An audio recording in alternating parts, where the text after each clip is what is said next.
Personality DJ Hip-hop personality DJ Akademiks accused of rape and sexual assault. A woman filed a lawsuit claiming the YouTube commentator drugged and then raped her at his house in New Jersey in 2022. She says two other men also sexually attacked her at the property earlier in the evening. The suit also accuses Akademiks of defamation, claiming he publicly denied the assault and made demeaning comments about the victim. Akademiks has not commented on the lawsuit. Hip-hop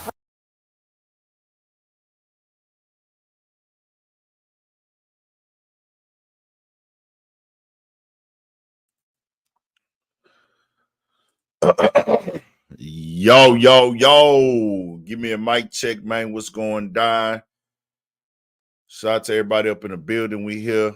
Gonna politic and fellowship the right way, not the light way, the strong way, and the grown way, never the clone way, never the wrong way. We here for it. We gonna get into some things. As y'all could see, the DJ Akademiks conversation, we clear, we here. Make sure you stay on your pivot at all times, man. Had to come tap in. Shout out to all my political partners in the chat. What's going down with y'all? One thing about it, two things for sure, three things for certain.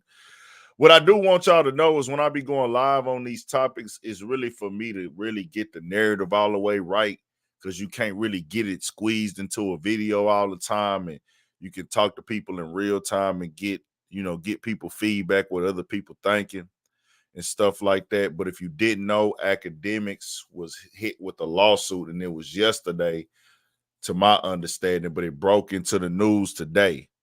Shout out to everybody who here early and stuff. I know it's late, but I dropped 2 videos on this today, and I did want to make sure. And really, I could have just left up the first video, but I do like to come in and make sure I get all sides when I do this type of stuff. Innocent until proven guilty on anything with this. We have not seen any physical proof. We haven't seen anything. All we know is a lawsuit was filed. So we not convicting nobody here tonight. We only gonna speak in logic. Y'all can speak opinions, but I do run a platform, so I gotta speak in logic. And I don't play with, y'all know me, bro. I don't play with no type of assault, rape, taking advantage. We ain't with that. I got a mother, I got a sister, I got nieces, little cousins, I got female friends, bro. We don't do that over here. We don't console that. We ain't no weirdos. We ain't gonna be tripping. We ain't holding nothing down. We ain't doing this and none of that. But and one thing about me that I want people to understand: the facts is the facts, the real is the real. And if we don't got that shit, we gotta wait on that. So with this lawsuit hitting, this is a civil lawsuit. This is not a criminal case, meaning he has not been arrested for this, meaning he has not been charged for this. A civil lawsuit means, hey, I'm going for a payout. I'm trying to settle out of court.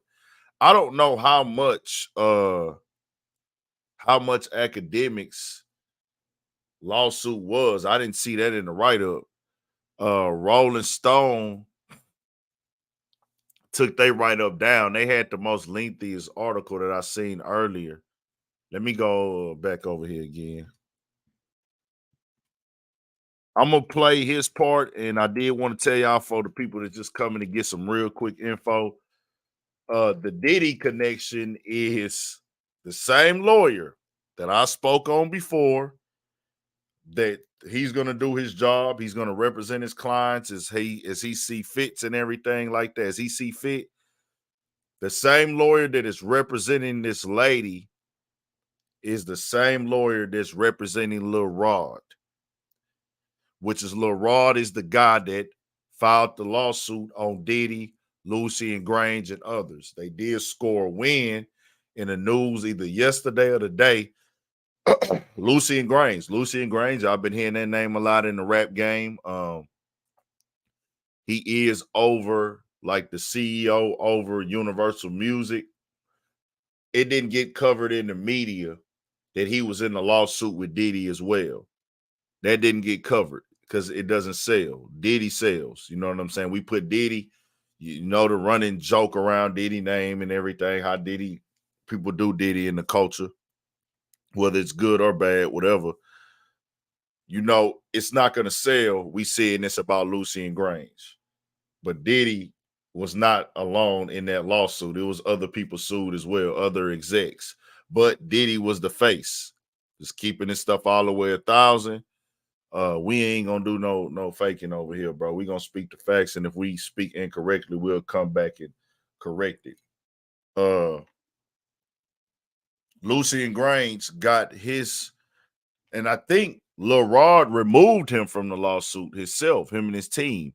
So that lawyer over there, and we'll get into him into that in a second. He's handling a lot of cases. You know, he's handled cases with T.I. and Tiny. He's handled cases with other high-end celebrities for similar things. And we'll read the quick write-up on Akademiks. Then we're going to go over there and watch what he had to say for it, and I'll give you the breakdown of the timeline. The Washington Post, let's read that one. It says, DJ Akademiks accused of rape and defamation. DJ Akademiks, a podcaster and internet personality, was accused of sexual assault and defamation in a lawsuit filed on Monday. Fazaya Abashi alleges in a lawsuit that DJ Akademiks, whose legal name is Livingston Allen, raped her at his New Jersey home in 2022 after she was drugged and raped by two of his friends. In the complaint filed in the Superior Court of New Jersey, Abashi said that she met Allen in 2021 through social media and they had casually dated. Abashi, a writer living in Pennsylvania, says she visited Allen's home periodically before the alleged incident and did not suspect any ill intentions when he invited her to his house in July 2022. When she arrived, she said she saw Allen's friends referred to as John Doe 1 and John Doe 2 in the complaint. While they talked and waited for Allen to join them, Abashi alleged that the two men followed her to Allen's hot tub and gave her alcohol that made her feel lightheaded. John Doe 1 then allegedly started making sexual advances toward her before tossing her into the nearby pool, which she tried to climb out as she slipped in and out of consciousness. The man then allegedly gang raped her. The complaint continues. Sometimes around 4 a.m., she woke up in bed with Allen, where she said he was brutally raping her. Abashi said in the complaint that she didn't know what happened until Allen showed her surveillance footage of the incident of his pool on his pool deck the morning after. According to the lawsuit, she reported what happened to the police, who performed a rape kit on her. It's unclear whether criminal charges were filed, but Allen said he wasn't at risk of being arrested. I'm confident that justice will prevail and the vial will be removed so no other woman will have to endure what I did, Abashi said in a statement through her lawyer. She also accused Allen of defaming her after he discussed the incident on social media around 2023. Allen, under his DJ Akademiks moniker, is a podcaster and internet personality with more than 1.5 million followers on X, more than 2.8 million subscribers on YouTube, and 500,000 followers on Twitch, where he regularly shares his thoughts about the music industry. His often controversial views have caught the attention of rap fans and artists like Eminem. It was referred to him on his 2018 Fall, and Joe Budden, who has invited DJ Akademiks onto his popular podcast multiple times. In video clips shared on his X accounts on Tuesday, Allen denied the accusation, saying police already cleared him of any wrongdoing. Whatever this is will be handled in court, he said. Allen seemed to address the events in the video shared on YouTube in December. In the video, he said he came home from a party and forgot that he had invited an unnamed girl over to his home. He said that he didn't discover what happened at his house until the following morning, then accused the woman of having sex with his friends willingly. The events laid out by Allen in his YouTube video, which was referred in the lawsuit, were similar to the events detailed by Abashi and her attorneys. Litigation is always the last resort, Abashi's lawyer, Tyrone Blackburn, wrote in a statement. After several unsuccessful attempts to privately resolve this case, Ms. Abashi was left no other choice than to file. The lawsuit said Allen, through hubris, guilty conscience, and sheer stupidity, caused him to incriminate himself in several social media posts. Allen raised suspicions about Blackburns in a video uploaded a month before the lawsuit against him was filed. In the video, he accused the lawyer of writing complaints and shakedown attempts against high-profile names. Blackburn has been the lead attorney representing the music producer Rodney Jones and yacht steward Grace O'Markey in lawsuits filed against Sean Diddy Combs and his son Christian Combs. Let me tell you something, Tyrone Blackburn Allen said. His lawsuits read like a novel. In recent weeks, clips of Allen's videos and streams have circulated on social media amid the rap feud widely between Drake and Kendrick Lamar. DJ Akademiks, widely known as a Drake fan, has alleged that he has ties to the rapper and shared alleged updates from Drake's side of the beef on his streams. On Monday, Allen and rapper Meek Mill, who's previously feuded with Drake, sparred on social media. Well, Meek Mill accused Allen of being a rapist. Representatives from Meek Mill did not immediately respond to the request for comment. Fucking crazy. Okay, so I want to go back to one thing with this lawyer right here. I don't know how that should be tied into this case when he spoke on that one little piece. Hold on, let me find it. Okay. Allen raised suspicions about Blackburn in a video uploaded a month before the lawsuit against him was filed. In the video, he accused. Okay, so in the video today, that's what they're saying. Akademiks is said in the video today, and we're going to go to that. Let me get over there to that real quick. I want to stand firm on one thing, though. The lawyer, whatever the lawyer does is whatever the lawyer does. He doing, I guess, his job, if y'all want to call it that. I don't know. I don't know anything about lawyers. Don't, whatever, how they accept their cases, how they take their cases. I can only go off what they say in the news. And in the news, this lawyer did get called out by the judge. So I do want to put that out there. The same lawyer in Diddy's case got called out directly by the judge. And I'll go to that real quick. Let me get over there to that. And then we'll move on to Akademiks videos to show y'all how this started for the people that are not hip. Let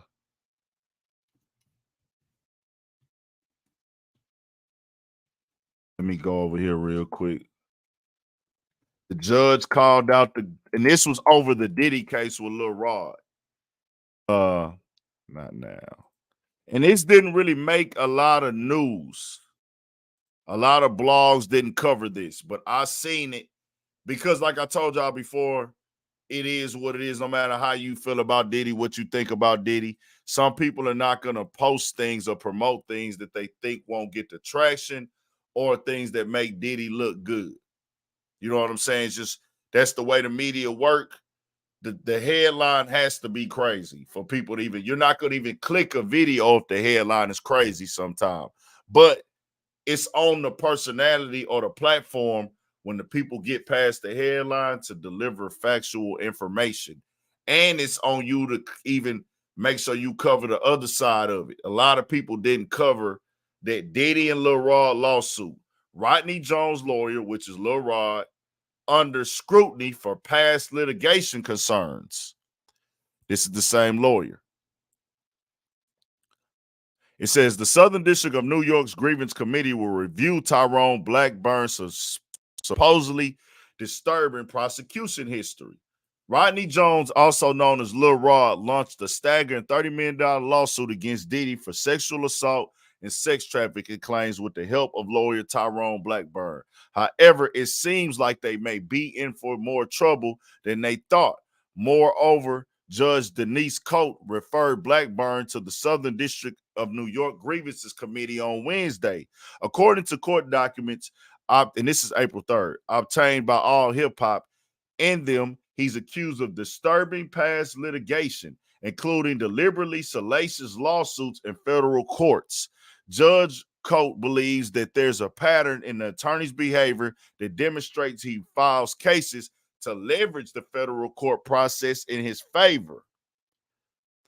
Specifically, Judge Coate accused Diddy's accuser lawyer of purposefully attracting media attention to his cases, defaming defendants with unfounded and scandalous claims, and wiggling a rapid settlement out of them, similar to the recent accusations emerged against lawyers Leanne Fisher and Michael J.T. That nigga got a long-ass name. In addition, she alleged that Blackburn did not properly file cases in their appropriate districts and brought up 5 instances of his continued action despite the lack of due diligence. Apparently, his case did not fall within Rule 11 obligations, which ensures that accusations are well-founded, something the court is now very troubled with. A reasonable interference from Blackburn's pattern of behavior is that he inappropriately files cases in federal court to garner media attention, embarrass defendants with salacious allegations, and pressure defendants to settle quickly. Judge Coate wrote of Diddy's prosecutor. Regardless of Blackburn's intention, his actions in his prior cases indicate a repeated failure to meet his Rule 11 obligations. UMG CEO Sir Lucian Grange also reportedly considered to sanction Blackburn for Rule 11 violation, and he's a defendant in the Sean Combs lawsuit. Depending on what the grievance committee concludes, this judicial admonishment could impact other high-profile cases of his. For example, Blackburn also sued Nicki Minaj, Kenneth Petty, T.I., Tiny, and more. As such, this could have pretty hefty consequences for his legal career. Nevertheless, the claims against for the Bad Boy executive remain officially enforcement. So, that's coming from the judge. That's not me making up a storyline.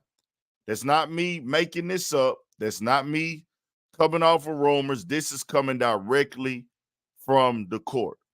Shout out to Cut on the donation. Appreciate that, bro. It say, lawyers often aim to associate with high-profile cases to boost their future earnings. So it's possible that Shorty received incorrect information from the lawyer.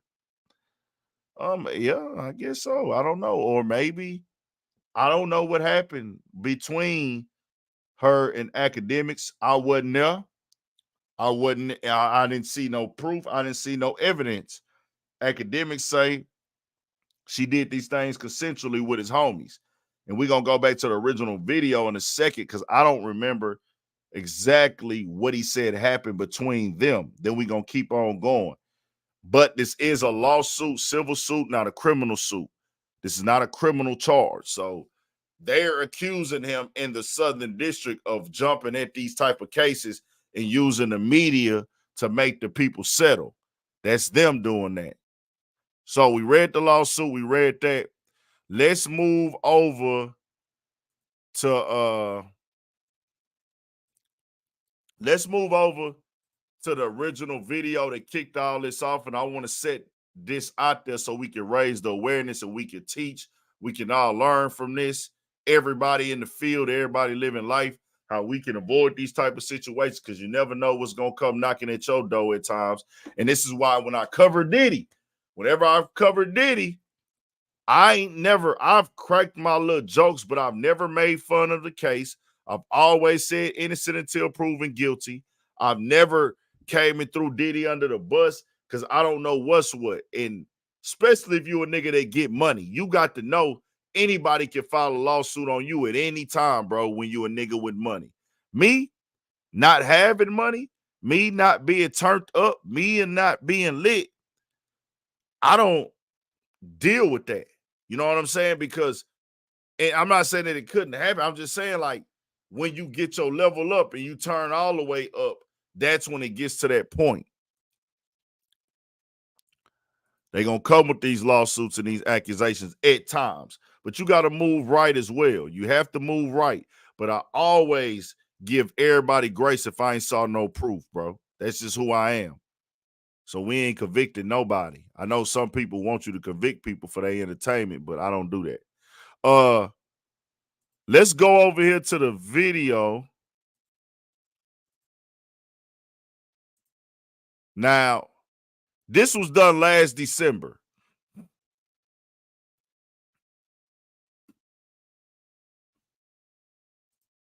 Is this the right one?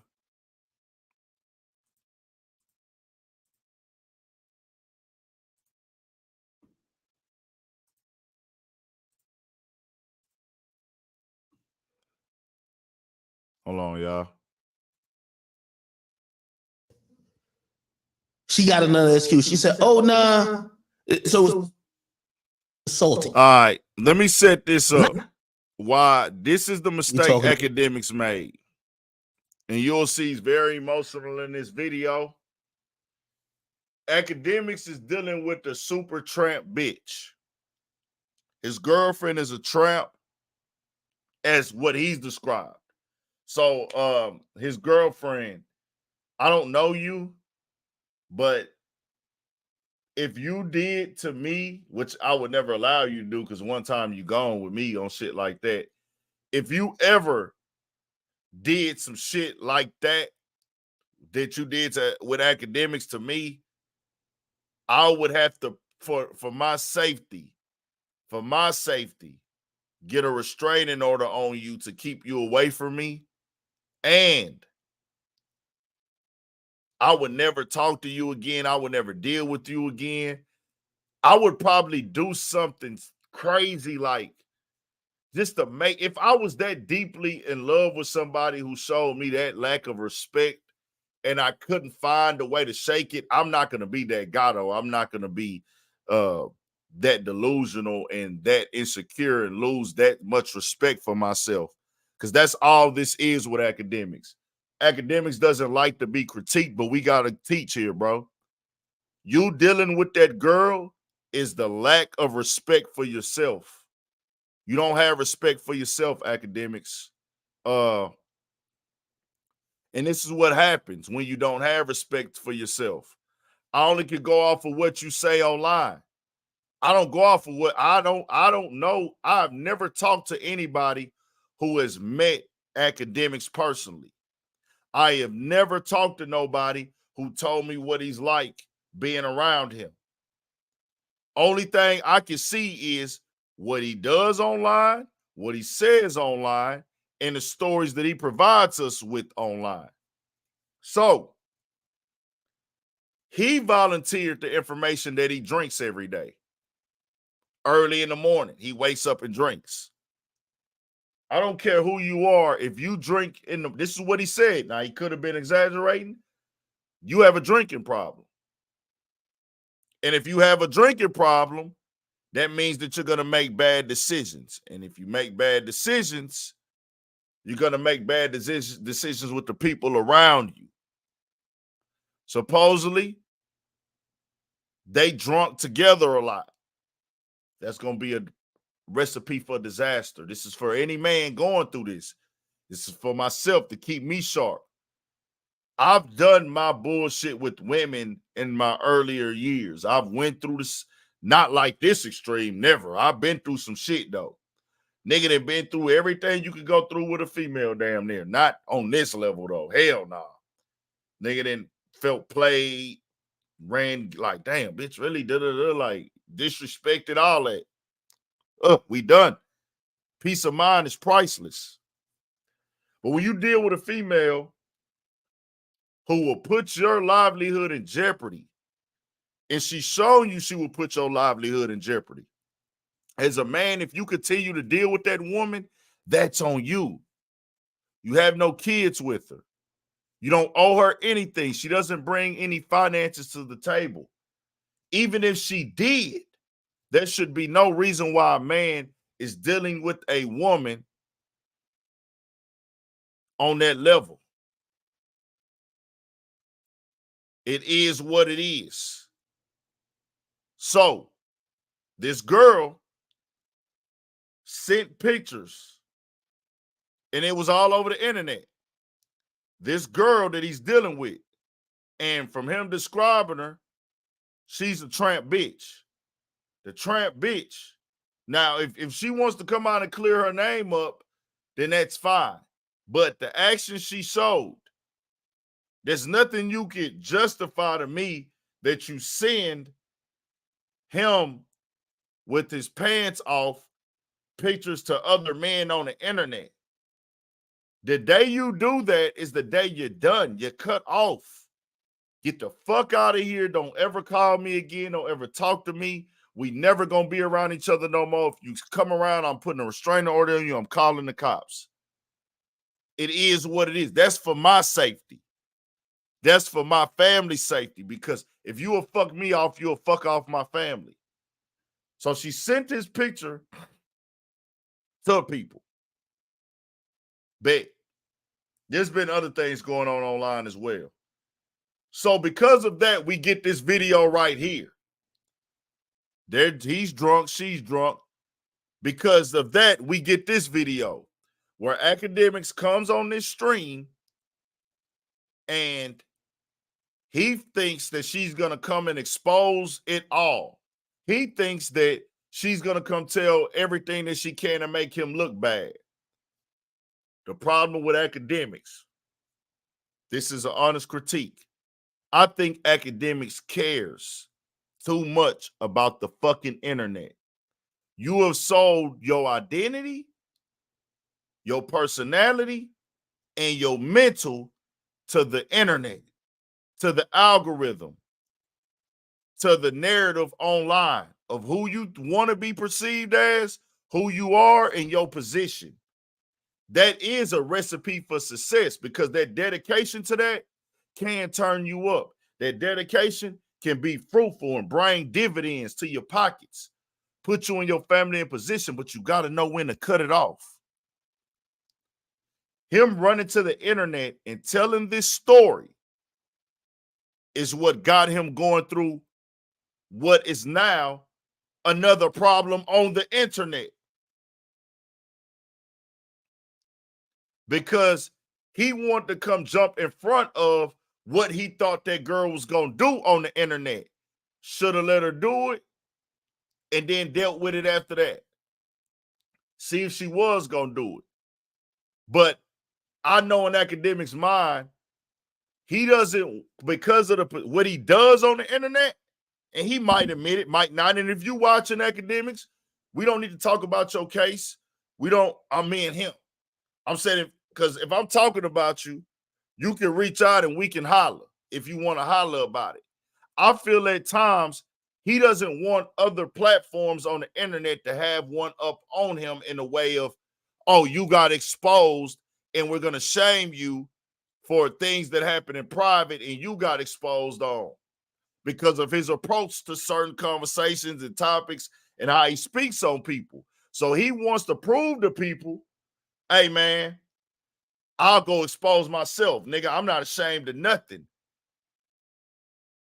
But that don't get you nowhere, bro. That don't get you nowhere, because now you over talking and over volunteering. We should have never knew that some niggas ran a train on a female at your house. Why would you come on the internet and tell us somebody got drunk at your house and got a train ran on her? That's over volunteering. We did not need to know that. But you want to beat the punch of the raid. If your girl came out there and say, man, he got raided, da-da-da-da, oh, well, deal with it when that come. Let it happen first. You ain't got to jump out in front of us, but you thinking like media instead of thinking like real life. Sometimes you got to separate and disconnect from this shit. He tries to beat shit. And certain shit, it ain't nothing you can beat. It's like, let me see how this shit gonna play out. Because the public perception gonna be the public perception regardless. That sexual shit, that alcohol shit, I don't play. You just don't play with that. Don't do that to yourself. He obviously was emotional in this video, and I want to set that precedent because now this lawsuit was filed yesterday. The house already been raided. The house already been raided. So was she gonna file the lawsuit anyways? I don't know. I can't predict that. But I personally feel, and this is opinion, maybe somebody could correct it. If he doesn't go online, y'all tell me, for the people that know already. If he doesn't go online last year in January and talk about this, does she come and file this lawsuit? Because a part of her lawsuit, besides the rape, is defamation of character. Him coming online and saying that he lied. He lied. That he lied. I don't think she comes to the internet and files these charges. I mean, not charges, files this lawsuit. It's not a charge, it's a lawsuit. I don't think she comes to the internet if he don't speak on it. But hey, let's play this real quick. Let me find a specific part. About a bunch of stuff, and I got this girl who I've been dealing with, and I could say her name at this point because it's just like, yo, it's no water under the bridge. It's just reality. I've been dealing with a woman named Cheyenne for the last 2 years. She's on the side of me, and I'm talking to Troy on FaceTime. Bitch tugging on me like, yo, yo, show me, I want to be seen. I'm like, yo, bro, chill out, bro. Like, I'm over here talking to Troy. We live. I know they're recording live. We agree this is live. Show me. I'm like, yo, bro, chill. I'm like looking off, like mute myself. Yo, chill for a second. Like, by the way, y'all probably have never noticed this. I'm on stream anytime she come in the room. I'm saying the same thing to her. Chill, bro. Like, yo, what's wrong with you? Like, just chill. Relax. Like the stream don't want to hear about me and you, my nigga. They came here to listen to me, my nigga. Like, calm down. Like, relax. But you got all these girls that got this main character syndrome, all that type of shit going on. So she's tugging on me like, yo, show me. Like, I want, like, people think you single. I'm like, bro, like, what's up with you? Again, I'm going to keep it real with you. I ain't come here to look pretty. I ain't come here to be whatever y'all want to think. I came here to tell the truth. So y'all going to say a lot of things about me and I might agree. Yeah, I did some dumb shit. Because I even showed her. I'm like, shit, she fucking bugging me. I'm like, yo, all right, hey, look who I'm with. Blah, blah. She started getting, yo, you better. Like, she's shouting already. I'm like, yo, bro, chill, bro. Like, we doing content. Anyway, Troy Ave, like, he's calling anybody. Troy Ave don't know what's going on. He calling everybody. Troy Ave then calls Whack. Whack been online on No Jumper Show talking about, like, Blueface done fuck my girl. Now, some of y'all who watch me know who my girl is. Like, I'm not really on that. Anyway, long story short, she getting the feelings because now she's like, yo, you not going to press these niggas over me, this and third. Because, again, the main character syndrome. Shorty going to send pictures or really, like, weird things of me to niggas like Adam 22 and Troy Ave. She's like, oh, I'm gonna show these niggas that really I'm your bitch and I got pictures of you that nobody would want to see. And I'm like, this is why I'm even here. It's like, yo, bro, like, what type of girl would do that? Like, if me and you locked in and you my bitch and, like, I've been giving you mad shit for 2 years, why would you ever send a nigga some weird pictures of me or even do anything like that? But then I realized I'm an idiot. I'm a sucker. I'm really, like, on some down bad shit for the story I'm finna tell you. So this is a girl who's been trying to hold things against me because she really believes that I am so much in fear of these things getting out. So first and foremost, I'm going to tell y'all a few things. Okay. And I could start with a bunch of things about me and her relationship, but, and I guess I can start. Let me look at the child. I'm going to open the child. I could tell y'all, we can start 2 ways. What she thinks that I am in fear of getting out. And number 2, what she thinks that personally she might have on me. And by the way, both of them are kind of the same. Let me see what y'all niggas been. Guns galore. Cool. I see it, and by the way, on my phone, it pops up. It pops up. I really have no idea what's going on. I do go down to the station. Bro, I go down to the station and I get kind of really what they're doing. Okay? So I'm going to make a long story short, but this is the reason why my house got raided. And this is gonna be a lesson to all y'all. If y'all watch me and y'all watch me talk about all these stories, I've been trying to give y'all these insights without telling y'all that I've been through some shit. They raided my house because so there was a woman that came to my house. That woman claimed she was sexually assaulted. Not by me, by other people. But it happened in my house. I'm gonna tell you why they raided my house. Shorty, I should even tell a whole full story. Let me just tell a full story. Let me tell a full story. And I'm gonna tell you exactly why the cops came. But a shorty I'm dealing with, she comes over. Right? No, actually, and this is why you gonna keep hearing. So, y'all heard that part? He told this story right here that's got him this lawsuit. He told this story because that whore ass bitch that he deals with, the whore bitch, he wanted to prove to her that she could not hang stuff over his head. You should never deal with the bitch like this, y'all. This is for like when you like your early 20s. This is how you learn the hard way. You got to go through it. You got to get your experience. This is why I tell y'all, look at those niggas on YouTube who do that relationship shit, who are not adults and who are fucking weirdos and nerds and lame ass, weak ass niggas. Look at those guys for entertainment if you want to. If you want to support the platforms, that's different. But don't take the game that they give you. You got to go outside and learn, nigga. You know what's the best way to learn? By taking a loss. That feeling you get, nigga, that embarrassment you get, that pain you get from taking that loss, that's how you learn. You can't learn from no nigga on no motherfucking computer about life. You can learn techniques. You can learn this or that. You can learn trades. You can be taught those things. But life and how you deal with females, that's one of them things you got to be hands-on with, my nigga. You got to get out here and be hands-on with. And you do that in your 20s, your high school. Then you do that in your early 20s. Then you go down to your mid-20s and you get older. I'm still learning today. Nigga, in my 30s, you still gonna learn. I've grown mentally from February. You grow mentally as time goes on because you experience different things. You coming across different interactions. You waking up with different mindsets, new goals. So don't get too caught up in this fucking matrix on this internet, bro. Because when you do, this is how you're gonna live. You won't be able to cut a bitch off who is doing what she has done. Because he dealt with this girl still after all of this. Oh, yeah, I was talking about Fresh and Fit. I didn't say their names. My bad. Fresh and Fit. I was talking about them niggas. We don't give a fuck.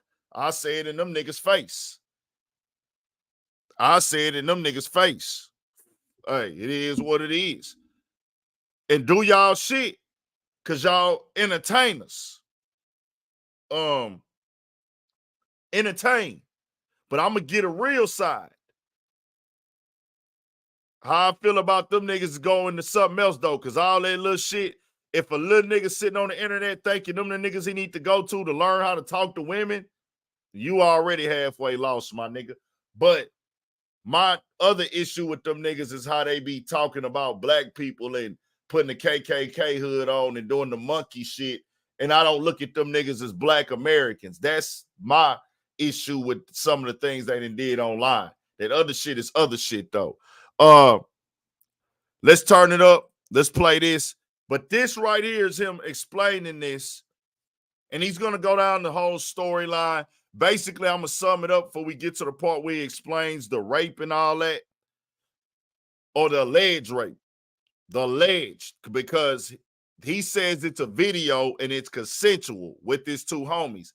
His two homies went to a day party with them.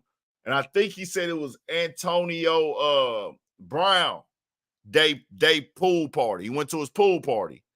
And he got drunk and fucked up. He called her Uber. The Uber brought her to his house. And he was so fucked up, he went up to the crib upstairs and he passed out. Let's go. I'm gonna fast forward to the rape part. Because this is what the lawsuit is about. Drunk. When I get home, I go to my, I walk. Well, it might not be that long. Real story.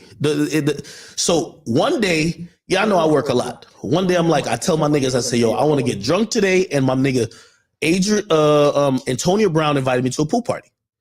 I tell my niggas to even drive my cars. I say, yo, drive my car. I'm about to get drunk. That's how you know I'm definitely about to get drunk. Cause I'm like, yo, I'm telling niggas drive my car. Anyway, I go to the party. It's like a day party type shit. Antonio Brown, we there. He performing, blah, blah. I'm already drunk. There's a girl texting me that I haven't seen in a year. She said she want to come through. Cool. I said, whatever. Yo, we're going to leave the party around 8, blah, blah, blah, blah. You can come through. I'm going to send you a lift. I swear I got so drunk. By the time I leave the party, my niggas drove me home. Or I think we went to Wendy's and we went home. By the time I'm so fucking drunk, when I get home, I go to I walk, and I swear this is the whole story. I promise you, I can't lie. This is why I can't believe a bitch I really laid with and I really trust and I bought everything in the fucking world would ever even try to play with me like this. Cause I've told her the story. Because low key, yes, that was me cheating on her. Like me and her fell out. She went back home and I went to a party and I hit up another bitch. Yes, the other chick came over. I'm mad drunk. Yo, I'm drunk at a party. I come home. Yo, I'm so drunk. I ain't drive my own car. I walk upstairs to where my master bedroom's at and I fall out. This is what y'all gonna see what the lesson is in this. Yo, I just pass out. I forgot I Ubered a bitch to my crib. I forgot, nigga. I'm drunk. My nigga, 4 a.m. comes. Remember, I'm at my crib at 9. 4 a.m. comes. I'm knocked out. 4 a.m. comes. My homie, I never see the girl. I never see her. My homies wake me up on some shit like, yo, we leaving. I'm like, oh shit, damn, I was fucked. Like, damn, I'm fucked up type shit. Like, yo, I've been sleeping. They're like, yo, lock the door because we're leaving. I said, damn, y'all leaving? They're leaving at like 4 or 5 a.m. I bet. I go lock the door. Then they say to me when I'm locking the door, they say, oh, by the way, that girl you invited, yo, she down there at the other end of your house in the guest bedroom. I look at them and I said, what girl I invited? They said, bro, remember you invited a girl. Nigga, I'm so confused because I was at the party with Antonio Brown, nigga. I'm macking it, nigga. Like, got all these bitches, they all on me type shit. I'm like, please, but them bitches was ugly. No disrespect. I'm just telling you how the story out with this. I'm like, no way I invited one of them girls at the party back to my crib. Them girls was busting. No way. They was like, no, nigga, remember the girl I said, what are you talking about? They said, yo, you know so-and-so, and they describe us. I said, oh, shit. Anyway, they leave. I walk down the hallway. Nigga, by the way, for shorty who thought she was going to hold this against me, I'm going to always tell the truth that I don't care what nobody says. And by the way, what I'm going to tell y'all is something that could happen to any nigga. And by the way, y'all know what y'all going to say to me, like I should be my homies and shit like that. I'm a sucker for that too. We going to talk about it. Anyway.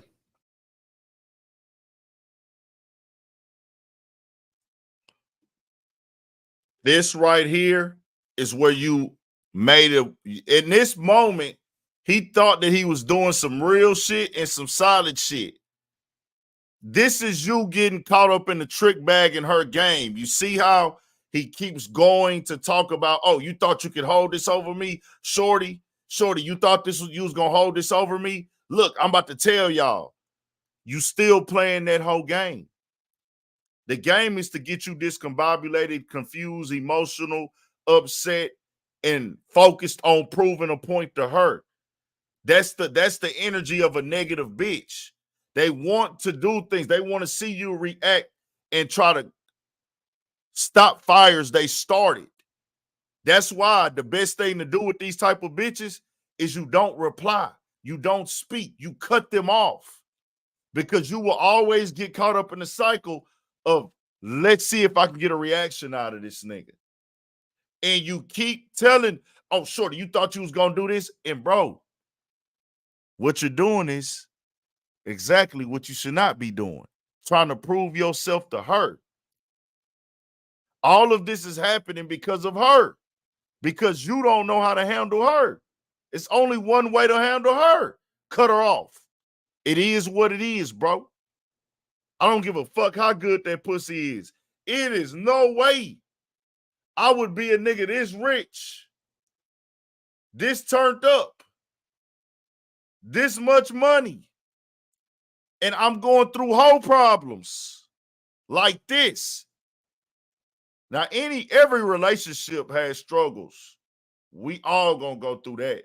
You and your girl might not be getting along. You might have to sleep on the couch on a different room another night. You might have to leave the crib for a day or two. We know people go through separations. That's human shit. But to have me all over the place in front of the world, tripping, going live on my platform with millions of viewers, fuck no. Fuck no. So I go down the hallway to my guest bedroom and I see the girl. And I said, oh shit. But I noticed there's a couple things. First of all, she naked. Second of all, her hair is like frizzy and shit like that. This is summertime. Like almost like she kind of went in the pool type shit. I got a pool, like it's a big ass pool. Anyway, I'm like, yo, what's good with you? Like, I'm waking her up type shit. I'm like, yo, you sleeping? Like, what's up? Anyway, I go downstairs. She kind of realized I'm there. She wakes up, she come downstairs. She was telling me about some other shit she wanted to get me with. Like, this is before I was really on Afrobeats. Like, I don't want to dox her neither because she know what it is. She ain't never say no weird shit. This is why it's so crazy that this is the girl that I've been, and I think it's because she mad because I cheated on her type shit. It's her trying to use this against me. It's not the girl that was really in it. So anyway. That's confirmation. That's confirmation right there that it's the girl that's really in it. It's not the girl that's really in it. He said she ain't never say no weird shit about me. Meaning him going live kicked this lawsuit off. He did this to himself. This is what I call over-volunteering. I've over-volunteered information before. I do my best to not do it anymore. I do my best not to, but it's a human characteristic at times. At times, we can over-volunteer information. He just said the girl who's involved with this raid, she never tried to say no weird shit about me. Meaning she never went public with this before. But now she's in a lawsuit. But guess who brought it public? Him. Why did he bring it public? The other tramp bitch.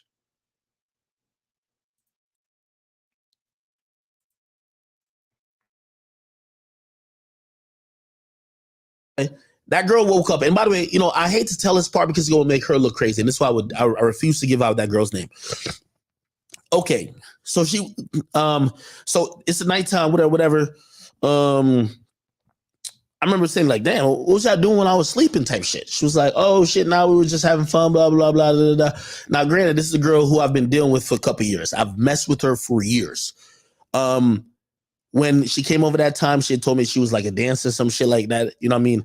And I remember, and I don't know if maybe my niggas took it the wrong way, because I remember she had told me, she was like, yo, the girl you used to know, like I'm on some bad girl vibes now type shit. Like basically she was like doing her thing. And I remember I told him, I'm like, yo, oh, this is before when I was going to the party. I was like, yo, I'm about to get this girl coming over later for me. But she telling me she on some different vibes. I don't know if that's what they took. And I can't really speak to other niggas' thing. I can only speak to myself. All right, bet. Cool. We're in the morning now. We're in the morning. And once the morning happened, and I remember even that night, like that night when she woke up, I went in my backyard and I'm like, something don't look right back here. I'm like, yo, what's up? Like, what was y'all doing when I was sleeping type shit? Cause I know, like, if you, nigga, I live in my crib dolo, nigga. Like, don't get no ideas, but dolo, nigga, like, nigga, I know the chair to tan is right there. I know this is right there. And I'm like, I go in the backyard. I'm like, why this is over there? Why this is over there? This shit don't make no sense. So I asked her and she was like, nah, we were just having fun type shit. That's what she told me tonight. In the morning, I got to let my dog out. So I go let Pluto out. And when I go let Pluto out, I'm now outside standing. I'm like looking around. I'm like, man, this shit don't look right. Here's the thing: I got cameras everywhere in my crib, and this is the reason why y'all gonna realize the raid. Yeah, this is the raid, the cameras, and this is like I'm telling y'all now. That I could hear the whole story. Bet. So now I'm sitting there. This is the morning. I'm looking around. Now, I don't know what's going on with Diddy case real quick, but people have made accusations of Diddy with all the cameras in his house. Oh, Diddy record everything. He got secret cameras all over the house. He record everything. It's secret cameras in the crib. And I instantly thought to myself that, of course, nobody wants to be secretly recorded. Nobody does. Nobody wants to be secretly recorded. Nobody wants to know like everything they do being recorded, especially if you're doing private shit. So if you go to the bathroom, you don't want the camera in the bathroom with you. You don't want the camera in the bathroom with you at nobody's house. But certain people, not all, some people do have these weird things. But I said this could be a possibility for Diddy because the conversation of the cameras all over his crib was a thing. Maybe he's securing himself. Maybe he has a camera outside of the entire house looking at every door at all times to secure his safety because he know he invites people there. I'm just saying. These niggas $1 billion nigga. Okay. I got a camera in every room or outside of every room. So, hey, if I got a 30-room house, I got a camera on every hallway, a camera going into every door, and I got cameras outside of every door. Because if anything go wrong, I got proof and evidence that I haven't done anything. And according to Akademiks, we're going to get into it. This camera that he has outside is what cleared his name on the legal side of it. The legal side. I'm just keeping it all the way 1,000. That can be played either way. I'm like, what the fuck? I know my backyard, something ain't right. She's telling me they were just chilling, having fun, waiting for me type shit. But I'm sleeping, and I'm sleep from like 9 p.m. since I got in the crib, and they don't wake me up till 4 a.m. That's how many hours? 7 hours. This is December. Anyway, this was shot in December, y'all. When she told me the night before, I'm believing it. But but in the morning, I'm looking around when I'm letting Pluto. I'm like, son, don't sound right. I go on my camera. I go to my DVR. I'm looking what's going on. Gang, this is facts, and I'm not trying to make her look crazy, and I'm not trying to put her in no type of weird position. This is just reality. Brother, this is a girl who I've been dealing with for like 2 years on and off. We were not steadily, like we were like, hang out, not really hang out, not really hang out. That type of shit. You feel me? She's actually like a really good girl. Like she's a girl who kind of gives like really nice energy, like not one of them like sexy red type churches, like not to disrespect her either. When I look at my camera in the morning, gang, the shorty was getting like, I don't even like, she was getting trained by my two mans. Like, I ain't gonna lie, bro. Hey, I ain't gonna lie. I believe even Dog, if he rewatched this, he would die fucking laughing at himself for this, bro. Like, fuck no. Fathers, raise y'all sons to never get on camera and do no shit like that. These are his two homies. But going on camera doing this is what got him in the lawsuit. That's what I'm saying. Either way, yeah, we can laugh. I'm laughing at the delivery of him telling it like, Man, they ran a train on her, bro. That shit like a Martin role, how Martin used to do his theatrics on the show. Like, fuck no. It's fucked up, though, for her to do the dog like that. But you can't help but laugh at the delivery. I'm not laughing at the situation. I'm laughing at the delivery.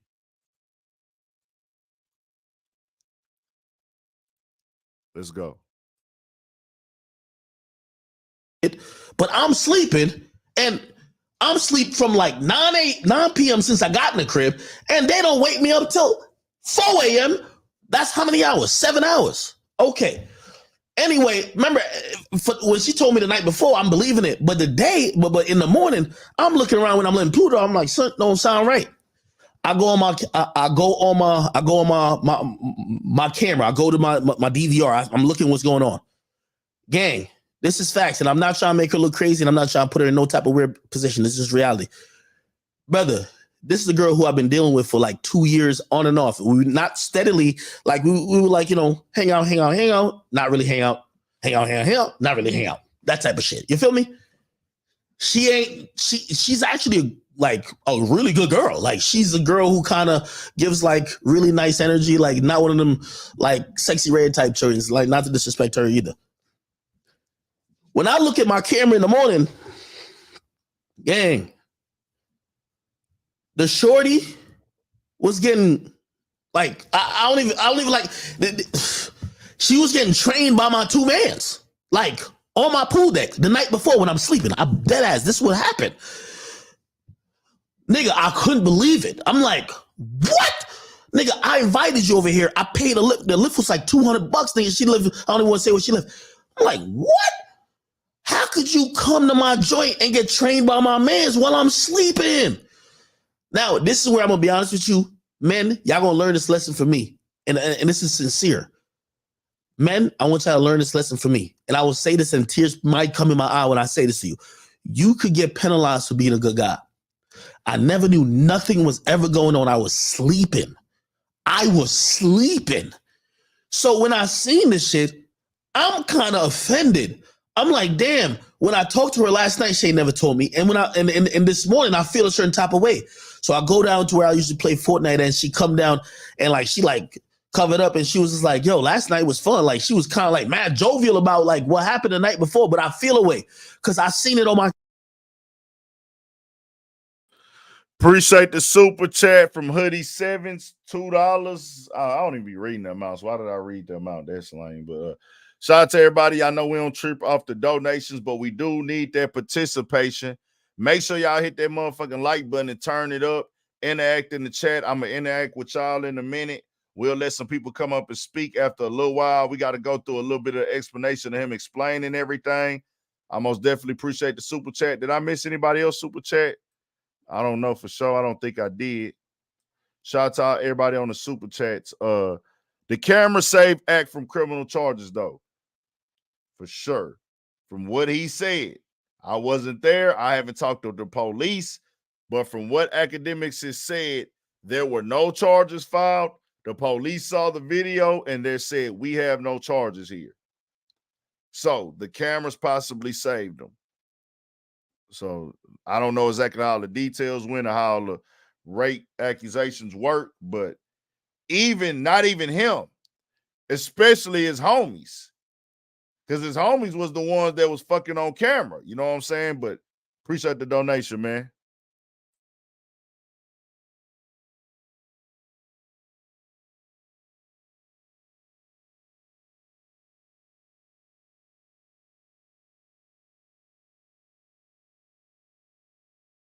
Camera, I said, yo, you just got trained by my mans. I called you, like I set the shit for you to come here. Why'd you? Okay, bet. I ain't say nothing to her first. We then go upstairs to my kitchen. And she's still acting like ain't nothing happened. So I'm kind of throwing little hints in there. I'm like, yo, I'm like, damn, I'm like, y'all can't believe y'all ain't wake me up type of shit last night. Like, what happened? You know what I mean? She was like, nah, we were just having fun, blah, blah, blah, blah. And now I'm feeling disrespected because I'm like, yo, does she not know that I seen this shit? Like, but so I asked her one question, and this is facts, my nigga. I said, do you know? I said everything you did last night, right? I said, you wanted to do, right? Because, you know, just off like, because she's acting like nothing happened. And I'm like, everything you wanted to do, right? And she said to me, yeah, I had fun. Everything was cool. I'm a little tight. And by the way, some of y'all gonna hear the story and be like, "IQ cause this on yourself," because maybe y'all can say tender dick or whatever, because I could have just said nothing and I would have never been in these problems. Because sometimes when a girl is intoxicated or whatever she is, bro, sometimes it's you shaming her that causes her to do some shit, nigga. So she's like, nah, everything is cool. But I'm feeling the way because I'm like, really came to my crib and just fuck my niggas and really think I don't know type shit. Like, so I said, damn. I said, I ain't gonna lie to you, man. I'm like, yo, y'all made a motion video last night, man. In reality, I said, y'all got a whole video of whatever happened. And she was like, what are you talking about? I still think she playing dumb. I'm like, I said, bruh, you know, it's all good. I ain't even tripping. I'm like, I'm just trying to make sure, yo, you good, whatever you did last night. And, you know, I ain't think you was that type of girl, but fuck it. It's cool. She was like, why are you acting like that? Because now I'm acting distant. She's like, yo, why are you acting like that? I'm like, I'm getting mad now because now I'm thinking like, yo, you're playing with me. You're acting like I don't know. You're acting like, bro, this is my house. I tell everybody when they come to my house. Every video, every audio is recorded. I got more cameras in my house than the motherfucking casino, bro. So I'm like, all right, bet. So I tell him like, yo, really? I'm like, yo, it's cool, bro. Like, I see you fuck my niggas type shit. She said, nah, I never fucked your niggas. Really?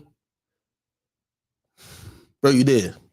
No, I didn't. She was like, I ain't gonna lie, like, I probably got naked and like twerk for them, but I ain't never fuck them. Already I'm thinking like. Shout out to Hoodie Sevens on the donation, man. Appreciate it. He say, I do believe Act cuddled with her after the train. He said he do believe Act cuddled with her after the train. I ain't gonna lie to y'all, bro. I keep it a band. Shout out to my nigga Hoodie Sevens. Not after a train, but I wouldn't give a fuck if a girl is a slut. After I fuck, I want to lay up with the bitch. Not after a train, though. I can't be that nigga. Not after a train. But any bitch I fuck with, I do want to lay up with the bitch. But I did just get some new information that she used to dance. This girl was a dancer. I didn't know that.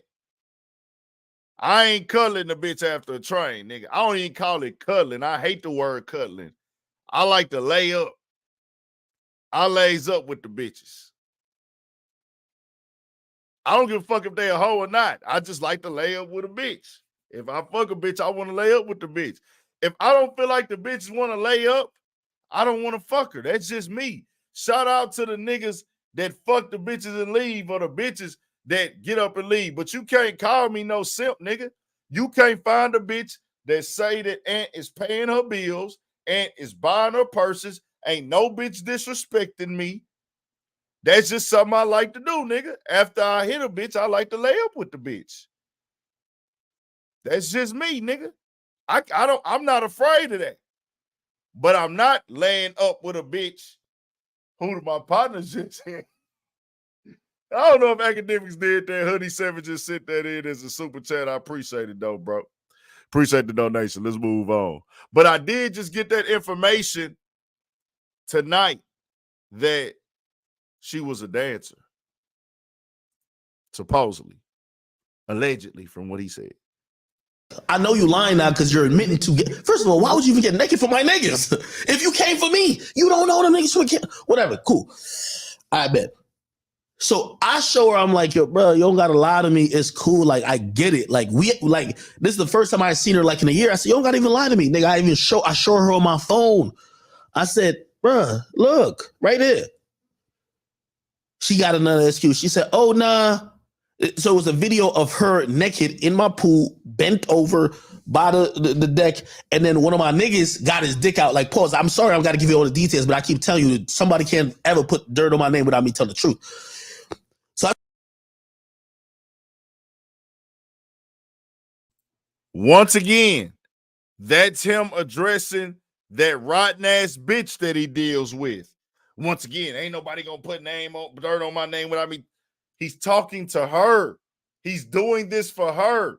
The female put him in a trick bag. The female put him in the trick bag, bro.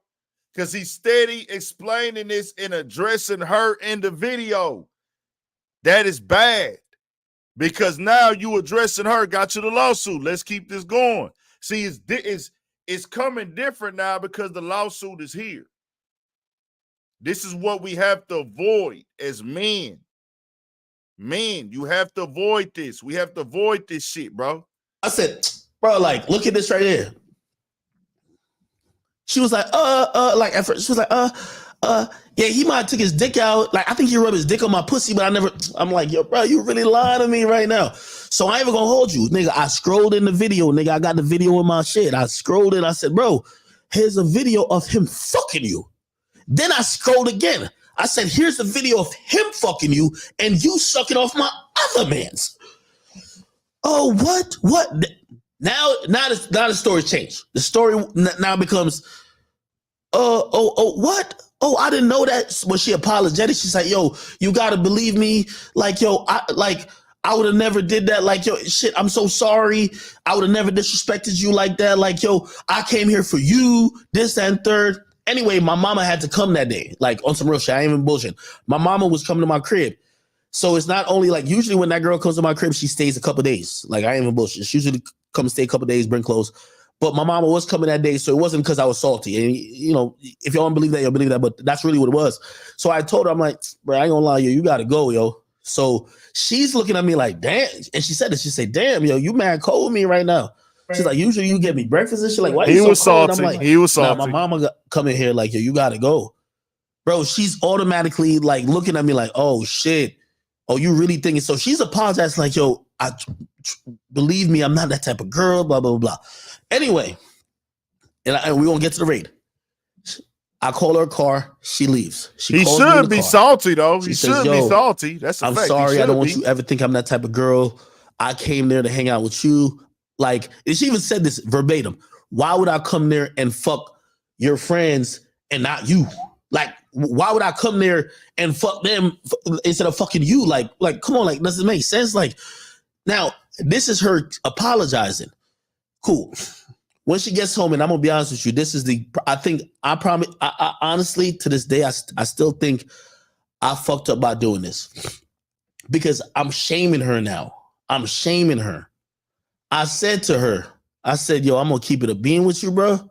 And you came to my house and had two niggas just fuck you raw. I ain't seen no condom, no none. I told her, I said, yo, you should go get tested, man. Like, you done. I said, that's wild, yo. You should go get tested, bro. And from that moment, she started like, because the denial shifted and she kept like trying to like pivot on the denial to, yo, nah, send me the video. Yo, I'm pretty sure I didn't fuck him. And I'm like, bro, you fucked him. And she's like, no, look again. And now I'm getting super tight because I'm like, bro, I'm not about to watch this video of you getting fucked, my nigga. Like, it's on my surveillance. Like, bro, like, I was fucking with you. Like, what? You want me to watch the video of you getting fucked? Cool. She keeps saying that, whatever. She then tells me, by the way, I ain't gonna lie, and I'm gonna keep it being about everything. My homies did not tell me they fucked her. At that point, I only seen on my security cam. My homies did not tell. Remember, they woke me up that night. Yo, let us out. Let us out the crib, or lock the crib. They did not tell me they fucked the bitch that came for me. They never told me that. You know when that conversation happened, Shorty now says to me, yo, I'm gonna keep it a bean with you. Like, I really don't believe I would really do that. I'm not that type of person. Yo, you're right. I should go get tested. Remember, I told her to get tested, right? I think, and that's why I said, like, maybe I fucked up by like, because now I'm making her seem nasty, right? Like, yo, go get tested. What the fuck? She said, yeah, I'm gonna get tested, and yo, you know, I'm gonna get a rape kit. I tell her, I'm like, nigga, I'm like, yo, get a rape kit. Like, so go.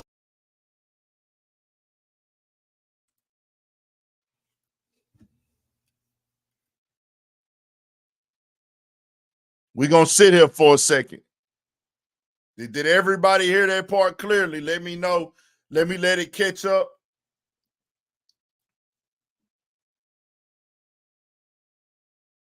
I want to hear everybody's reaction to what we just saw in this chat. What did y'all hear that? let's sit here for a second. I'm going to go back, and I want to see everybody's reaction to that part right there in the chat. This is why I say over-volunteering, volunteering information to the extreme. And this is all coming off the back end of his other girl. We're going to sit here, and I want y'all to type what y'all think and what y'all take from this phrase right here.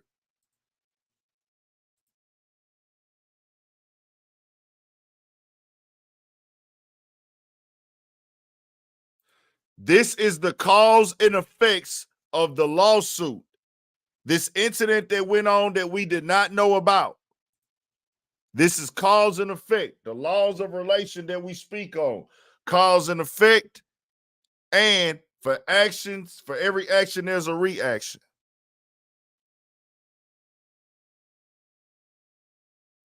From that moment, she started like, because the denial shifted and she kept like trying to like pivot on the denial to, yo, nah, send me the video. Yo, I'm pretty sure I didn't fuck him. And I'm like, bro, you fucked him. And she was like, no, look again. And now I'm getting super tight because I'm like, bro, I'm not about to watch this video if you getting fucked, my nigga. Like, it's on my surveillance. Like, bro, like, I was fucking with you. Like, what? You want me to watch the video if you getting fucked? Cool. She keeps saying that, whatever. She then tells me, by the way, I ain't gonna lie, and I'm gonna keep it being about everything. My homies did not tell me they fucked her. At that point, I only seen on my security cam. My homies did not tell. Remember, they woke me up that night. Yo, let us out. Let us out the crib, or lock the crib. They did not tell me they fucked the bitch that came for me. They never told me that. You know when that conversation happened, Shorty now says to me, yo, I'm gonna keep it a beam with you. Like, I really don't believe I would really do that. I'm not that type of person. Yo, you're right. I should go get tested. Remember, I told her to get tested, right? I think, and that's why I said, like, maybe I fucked up by like, because now I'm making her seem nasty, right? Like, yo, go get tested. What the fuck? She said, yeah, I'm gonna get tested, and yo, you know, I'm gonna get a rape kit. I tell her, I'm like, nigga, I'm like, yo, get a rape kit. Like, so good. Like, yo, whatever. I said, whatever you got going. But she keep asking me, like, yo, are you sure what happened after this? How did both of the guys get there instead of one? Because I remember talking to him, but I remember the other guy. And I'm like, bro, I'm not watching it. So now I'm getting the fence. I ain't watching that shit no more. Go get a rape kit. Go get a rape kit.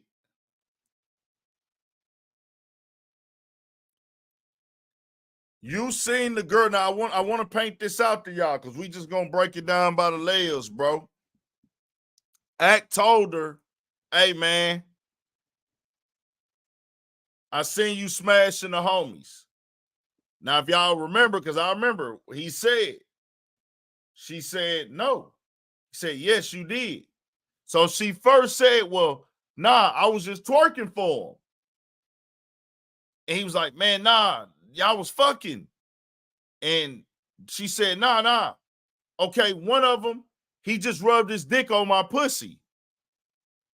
So if she said that, that would mean she knows 100% that she was not raped. If she can tell you, nah, he just rubbed his dick on my pussy, that's a denial move. Like, I don't want to own up to what I did.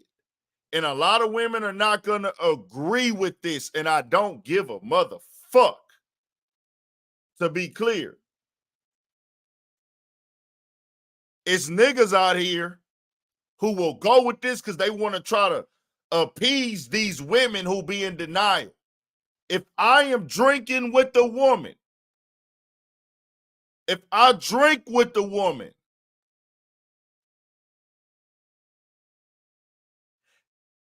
she drinking with me, we are both intoxicated. If she gives me sexual energy, this is after the fact.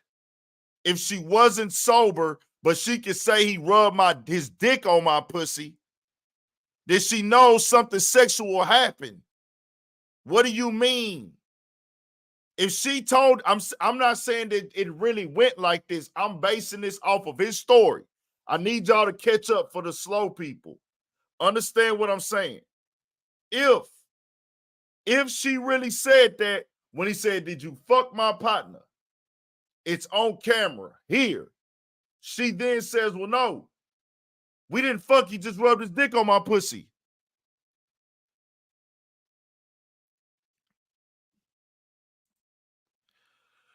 Rob Stark just sent the donation in. Read that lawsuit. Look at those wounds and those text messages. She say he hit her raw in both holes, and she say his semen in the rape kit. She's gonna have to give the proof. Her writing it up in a civil lawsuit doesn't prove anything. I want that to be clear with y'all. I want that to be clear. I'm not saying that nothing didn't. I was not there, bro. This is 2 years later. This is 2 years after the fact. This live stream right here that he did in December is what made her come out with it. He never said her name. He never spoke her name in his lawsuit. But she saw this and she came live. She went live. She can claim whatever she wants to claim. It can be true. I'm not saying it's not true. All I'm going to say is I'm against this and only this. I'm going to keep on saying it. Raping women, beating women, abusing women, kidnapping women, never going to be acceptable with me. Drugging women, never. Intentionally trying to get women drunk just so you can sleep with them, not going to be cool with me. Like I'm intentionally trying to force alcohol down you or roofie you or anything like that. No. Not a creep. I'm not a weirdo. It's fucked up that I even got to explain that in today's world because people just look for flaws on niggas. We damn sure ain't playing with no children at all. My point is this. If you get drunk with the man, y'all both get drunk. He's drunk, you drunk. Y'all give each other sexual energy. You allow that man to sleep with you, and he's under the influence too. Y'all have sex. You wake up the next day and decide, I regret what happened. Don't go blame that on the fucking alcohol, ho. I'm not saying that's what she did. I'm not saying that's what she did. But there's some niggas out here that think that that's acceptable. No, for women, don't put yourself in that situation. Don't put yourself in that situation.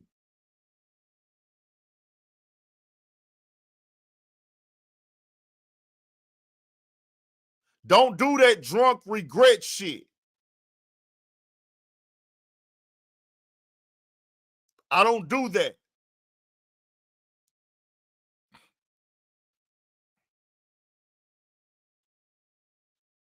That drunk regret, oh, I feel differently about it now, or I'm embarrassed. In the moment, if you was cool with it, whether you was under the influence or not, but you knew what you was doing, you wasn't drugged, you got drunk to loosen up, and you decide to bring out your slut side, don't come back later on because you embarrassed or a nigga done shamed you. Now, shaming, that's on Akademiks. He was in his feelings. He threw his own partners under the bus. He threw his own homies under the bus because he was mad.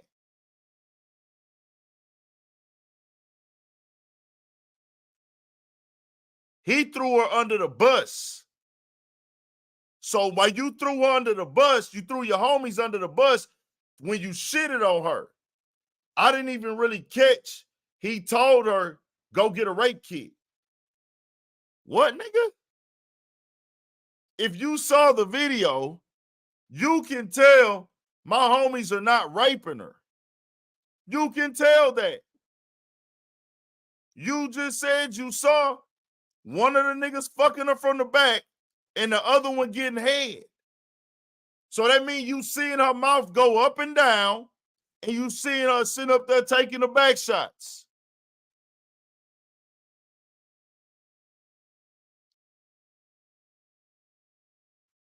We don't spread false information on here, Kimbella. Y'all cannot like Akademiks all you want to. Take that shit to another platform because I stand on what I say on this shit. I don't give a fuck how much of a person y'all don't like. We don't spread false info on this platform.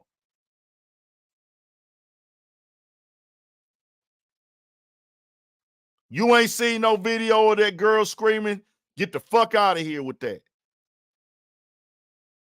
We ain't seen a video of her having sex or nothing. Hoodie 7 say, those are just her claims in that lawsuit. The fact remains the cops refused to file charges. This is a money grab, easy. According to Akademiks, I'm not looking up no police transcripts. I'm not finna go Google his government name. I'm not finna go research the case. I'm only gonna speak on what's going on to the public eye. According to Akademiks, the police, after this raid, did not file charges. He's explaining why his house was raided. We finna get back to it. Well, gang, I'm not watching the shit. Okay. That's the last time I talked to her. The next time I talked to her, she asked me one random day, like 3 days later, bro, you still trying to, like, I say, yo, you fucked them. You can't get their name and number? Why the fuck you need me to get their name and number? I don't know. Like, come on, bro. Why you keep asking my niggas you don't fuck? Yo, could I get their names and numbers? Bruh. I say, you know, because she keep wanting to say, I want to know exactly what happened. Do you sure nobody used the condom? I said, bruh, from the video I seen, I ain't seen them niggas use a condom type shit. By the way, here's the thing. And for the guys who's watching, this is what being a good guy gets you. Because I could have acted like nothing happened. I could have just chalked it to the game, which I probably should have, and be like, that's a girl. You know how girls are. Yo, I've thought about this a million times. I really think that me making her feel some shame made all this happen. Because the day after, when she walked up to me, she said she had fun. Y'all get what I'm saying? He's saying it himself. She already came up to me and said she had fun. He's saying, I shamed her. Don't do this, y'all. Don't do this. This is a lesson to be learned. What y'all need to know is, this is not new. He volunteered this. This wasn't a story. He told the story on his own. She didn't come out and say nothing. He put this out there because he thought his girl was going to expose why his house got raided. So people who think that this is new, this is not new. I got to keep explaining to y'all because y'all come in here with biasness. Y'all come in here just saying shit. He not explaining this right now. He volunteered this information. Him volunteering this information got him this lawsuit and all over the blogs now. He said this was in December, right before the new year. And I'm the one feeling the way like, bro, you have fun fucking other niggas, bro. So this is what I'm trying to tell you. Being a good guy, cut that shit out, man. Don't help no, like, bro. If it don't got to do with you, man, let everybody get it out of the mud. Fuck that shit. So anyway, She keep asking, she say, yo, I want to see the video. I keep telling her, I'm not going to keep watching a video where you're fucking my friends. You were supposed to be fucking with me. Okay. She asked me for my friends' names or whatever. I said, yo, you know, I'm going to give you my man's number. I said, whatever you want to know about that night, he fucked you, you go talk to him. Y'all go talk. Okay? All right.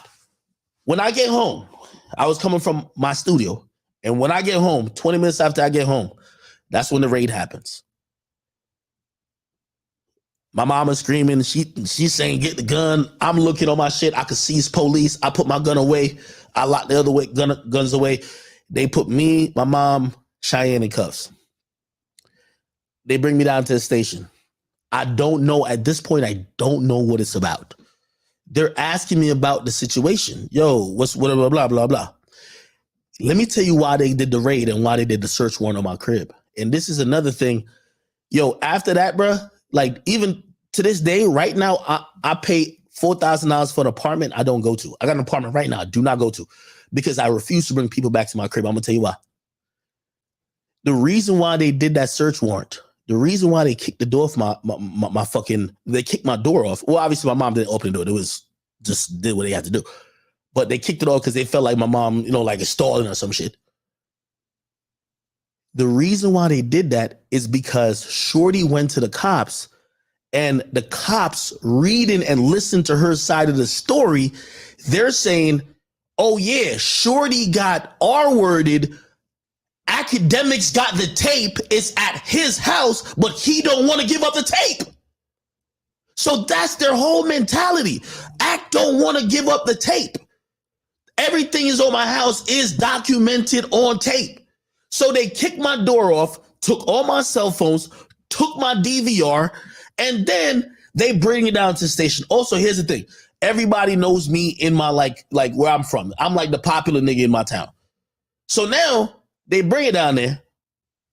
Nigga, they even called me. I said, because at first I was so big. I didn't even know what was going on. By the way, I get and I'll tell you the truth. This is facts. My nigga, I'm a rich nigga, expensive nigga. My nigga, I spent $100,000. I got a $100,000 retainer on a lawyer, and I never got charged with nothing. But they serve a search warrant on my crib. So they serve a search warrant and they interrogated me. So I got the best lawyer known to man. I get that lawyer. We're trying to figure out what's going on. They're like, oh, we're investigating this sexual assault, alleged sexual assault. Long story short, and this is why Shorty who thinks she got something over my head, bro, it's clear as day on tape. You feel me? Matter of fact, I still think. Once again, you hear him addressing the bitch, not the girl that's the alleged victim who's the lawsuit, the girl that he brought all this public for. I keep wanting this to be clear in y'all head. That's the lesson. All of this is being done by a female that he is sticking his dick in. A riding ass tramp bitch, whore bitch. Without this tramp whore bitch, this don't come public because he wants to address her and worried about her exposing them. The county got my DVR because I just got a new DVR. By the way, they sent me all type of shit like, yo, act you good, like nothing with you, like you're straight. And here's the thing, my friends who's on the tape fucking the girl, they didn't get charged. It was like, yo, hey, listen, there isn't enough evidence that showcased that you didn't want to fuck them. So the niggas didn't get charged. They raided my crib because it happened. And this is what the lesson I was trying to tell niggas. Bro, remember when I was talking to Casanat about his shit? Nigga, you know this shit before then, right? This is why I had so much knowledge about it. I was that nigga that says everybody come to me because I'm the rich nigga with the big house. Y'all all come party at my spot. Nigga, nowadays, nigga, you not partying my spot for shit, nigga. Let's go to your shack. You not partying in my spot. You know what happens? Because every time when I close my eyes and I go to sleep, if somebody slips, somebody fall, something happens, they're going to put my address and I'm the owner of the crib and I'm supposedly liable. So the ending of that story is they had they took all the shit from the crib. They had to buy new doors. The new doors, nigga, I live in a mansion. I don't like live wherever I live at. Nigga, it's $25,000 for my new doors that I had to buy. Facts. So I paid $100,000 for lawyers, $25,000 for lawyers, $25,000 for doors. Mad other money for other miscellaneous shit because now I'm being inconvenienced. You feel me? I give I'm like shit. You know, Ak is a cooperative.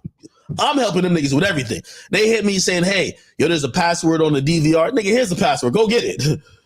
Yo, then they were like, oh, we can't get in your phone. Oh, I'll come in with my lawyer and we'll open the phone. Nigga, open the phone. Yo, there's nothing there. Bro, nobody gets charged, right? The case, there is no case because there is like literally, they even sent out a letter to everybody. They said, yo, we did an investigation. There's nothing there. Okay? And that's what this bitch really thinks she's holding against me. Nobody got charged. No case. Nothing happened.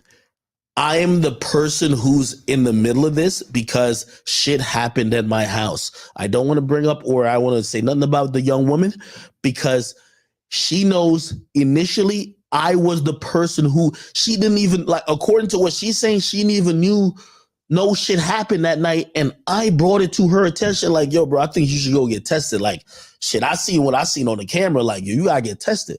Bro, how you think you about to hold that against me, nigga? Nigga, I ain't do a motherfucking thing. Oh, but I get it. Like, she's now looking at what everybody got going on. Oh, if people hear something about sexual assault, nigga, yeah, I'm sorry. Yeah, they raided my crib because something happened at my house. I live in a mansion and I used to invite mad people over. I invite nobody over now. I'm sorry. This is why when I meet y'all regular random people, I'm like, oh, let's go to your house. Let's not. I've learned my lesson. I used to be like, nigga, people used to be in my crib, like in the pool, doing all type of shit. Nigga, I used to look at my house as a bachelor pad. I used to tell people, I say, yo, I spent $2 million on this crib just to go get my ex out of my system, get popping and have fun. And then I'm going to get another crib when it comes time to family. Nah, I can't invite people over no more. I can't and even like friends and families, like if I'm not there, I don't want y'all there. Respectfully. So that's what she thinks she got against me. Cool. So I got that story out the way. Hold on. Let me just open up the chat in case anybody got any questions about it. Having a lawyer, shout out to Hoodie Sevens. Having a lawyer on retainer smart. At Caulfield is watching the video. He should have kept the player in charge into the game. Lesson learned. Lawsuit side. She's saying also that Akademiks did sleep with her. She said that Akademiks raped her as well. Akademiks on this video, y'all heard what he said. He said he didn't do nothing. Said his two homies came through, did what they did with her. Police raided. Nobody got questioned. I mean, they all got questioned, but nobody got charged. Nothing like that. He said that she took the rape kit, all this other stuff. Bro, y'all, that lawsuit is not proof of anything. I need y'all to know that. What Akademiks is saying is not proof of anything. She got his side. He got his side. She got her side. Stop thinking a lawsuit means this is the evidence. Y'all got to wait till the evidence come out, bro. Now, watching this video, Akademiks did some super duper duper out of pocket, out of bounds, out of line, dumbass shit. Because of him doing this live, even said in here, the girl was over it. It wasn't even no thing no more. But by him going live on here, she came back up. Now let me go play this real quick. Y'all can hear her speak.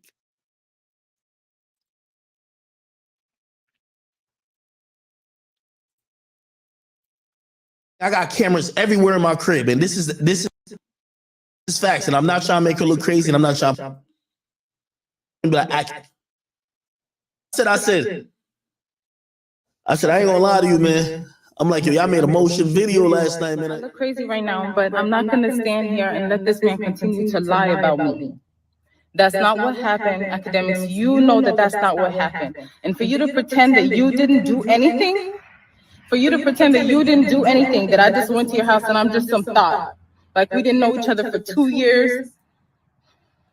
You tried to save yourself after your friends assaulted me. Whether or not you got drunk or not, I know that when you woke up, you were on top of me too. You raped me too, and a rape kit was done. You know what? I'm gonna come back with my own story. This what you wanted, and you're about to get it. I've been quiet for way too long. This is the messages. Now, remember, I don't know if y'all seen what video, whatever she just put up. Does that video sounds like these messages is like my bad, y'all. I know the something. echo there. My bad. I mean, remember, My bad on the echo. It says, Anna, it wasn't just your friends, it's you. Does these messages sound like Akademiks did anything? I'm gonna put it up on the screen. This is the first message after I sent the picture. This is her. Y'all know how text messages work. I'm sorry. I'm terribly, terribly sorry. I said, I don't know what you want me to say. You won, I suppose.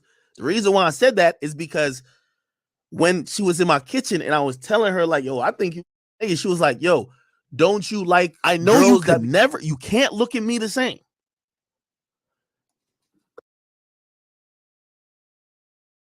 So Akademiks says he gave all they text messages to the police. He gave his phones. He gave them the communication that he was having with her and everything like that. And this is a longer live stream where he went through all they texts. He told the stream exactly what his lawyer said. I would have to find this exact stream. I'm going to try to find it. But I'm going to go to the one he did today after this goes off. I want y'all to hear her side as well. But this is him showing the text and things like that. And then he even gonna show the text where he texts his homies as well. Okay. She says, I think I should talk to someone about it. What you mean? She says, I feel really sad. And I think I should talk to someone about it, like a therapist or something. Okay. Told her, I said, yo, you should get tested. Because we're talking into like in between all this and like on the phone. I tell her, yo, you should go get tested. Like, because like, okay, granted, you didn't mean to whatever, but you had sex with 2 dudes unprotected. You should probably go get tested. Bro, if I did some, I'm not telling no girl to go get, come on, dog. Like, come on, let's do the math. Yo, it's Big Ant, the spokesman, man. We back.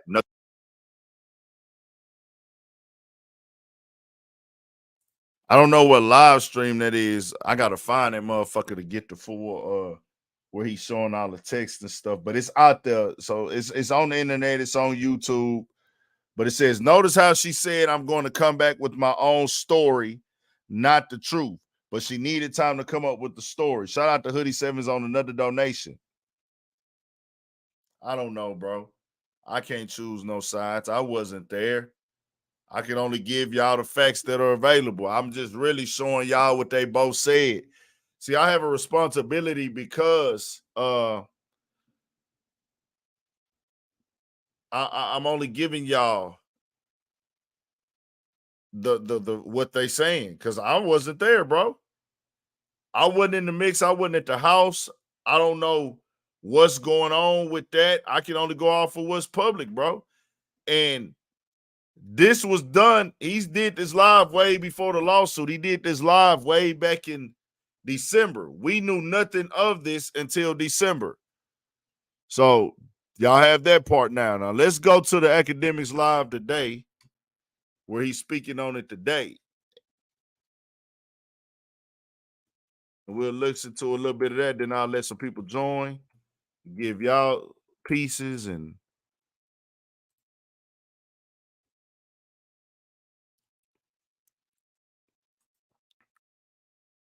Why would I use kayak to compare hundreds of travel sites at once? I like to do things myself. I can't trust anything else to do the Kayak. Search one and done. Buick. Exceptional by design. Sign and Drive is here. Get this ultra.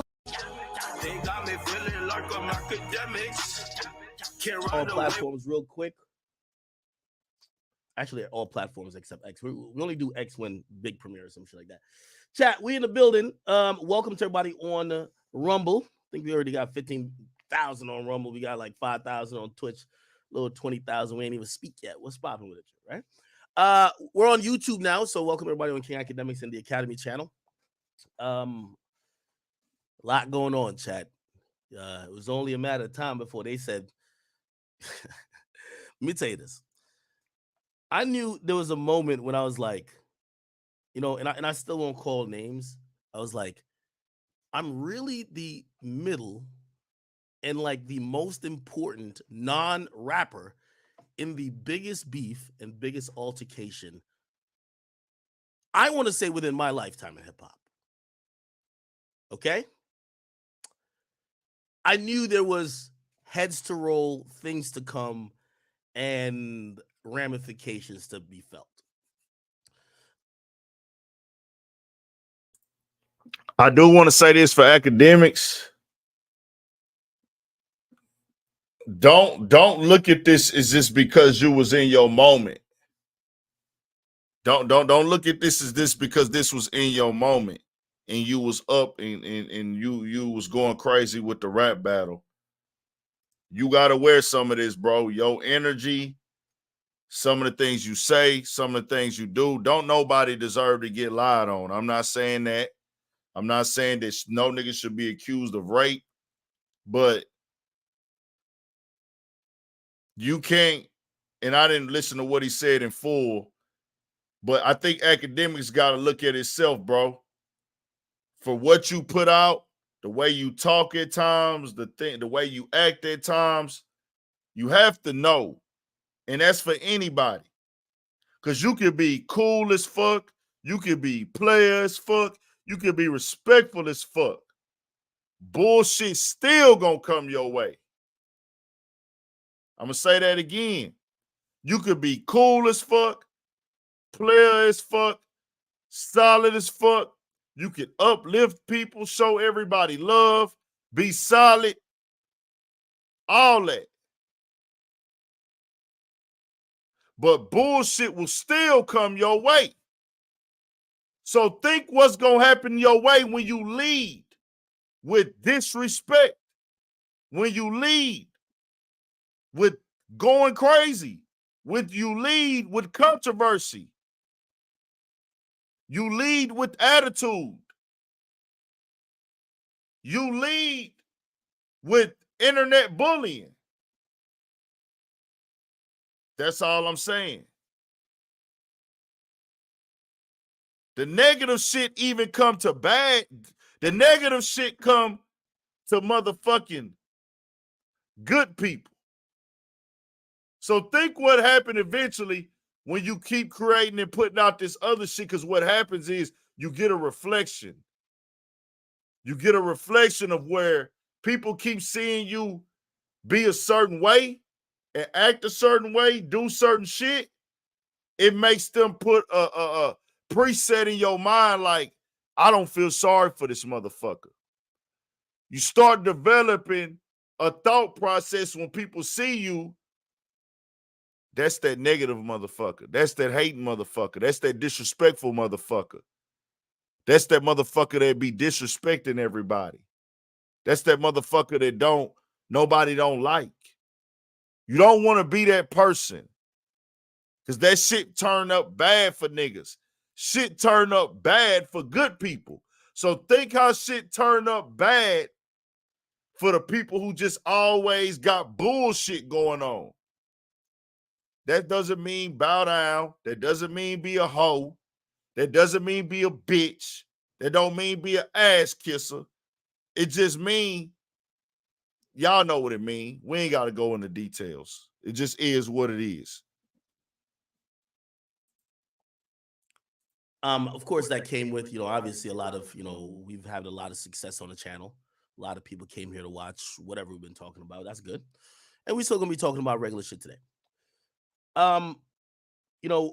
First and foremost, and I will tell you, I'm for, because I'm a public figure and because I know optically and PR wise how to deal with, I think, these situations, I'm going to go against my very high-priced attorney's advice today. But I'm still not going to say much. This is not good. What Akademiks is about to do. He said several things, and I was like, bro, why would you? He just said I'm going against my lawyers. You know, what you call it. That's crazy.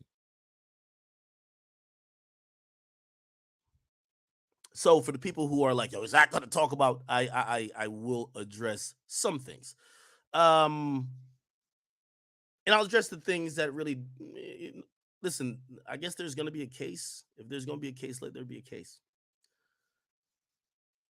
And to be fair, this is a civil situation. Okay, it's kind of funny. I see all the blogs running this. They're acting as if it's something new. I spoke on this in December. I also spoke on the fact that everything is transparent. I'm not even hiding and ducking from a situation or ducking from the narrative that happened. I pretty much told everything. And also, I told the truth. Hey, the police came, they looked, we gave them everything. Pretty much everything is documented, caught on videotape. They got to see it with their own two eyes. Not only did they say, Act, you good. And this is not just word of mouth. This is, you're officially cleared. We could not bring any criminal charges. You are not criminally liable. But also anybody else in the situation was also cleared. But such is the case that there's many different things going on in the world. So my only comment should really be, but I'm going to go a little bit further, even though I shouldn't, but I'm going to do it. My only comment should really be, whatever this is will be handled in court. Just know that according to the law and according to the police and according to all sanctioning, governing authorities, Akademiks is an innocent man who has not ever been charged with anything of the sort that has to do with any deviancy or anything like that. Has never been charged, will never be charged. That's a fact. But this is a civil situation brewing. This is a shakedown. This is a money tree situation. With me addressing this, and I've seen a bunch of people, you know, the timing is very important, chat. The timing for this is all important. And that's what I want to speak about. I'm not going to go against what my lawyer said because there's so much information. I've given way more information before when I just sat and just talked about shit. Once now we're officially engaged, now I have to let the lawyers do the talking. I've done enough talking. So please don't take, I'm not skirting around nothing. I talked already, okay? And to keep it real, they're trying to use me talking already against me to try to get some, you know what the type of time it is. So I can't say much on that angle. Let's just analyze facts. Cold lagered, cold filtered, cold packaged.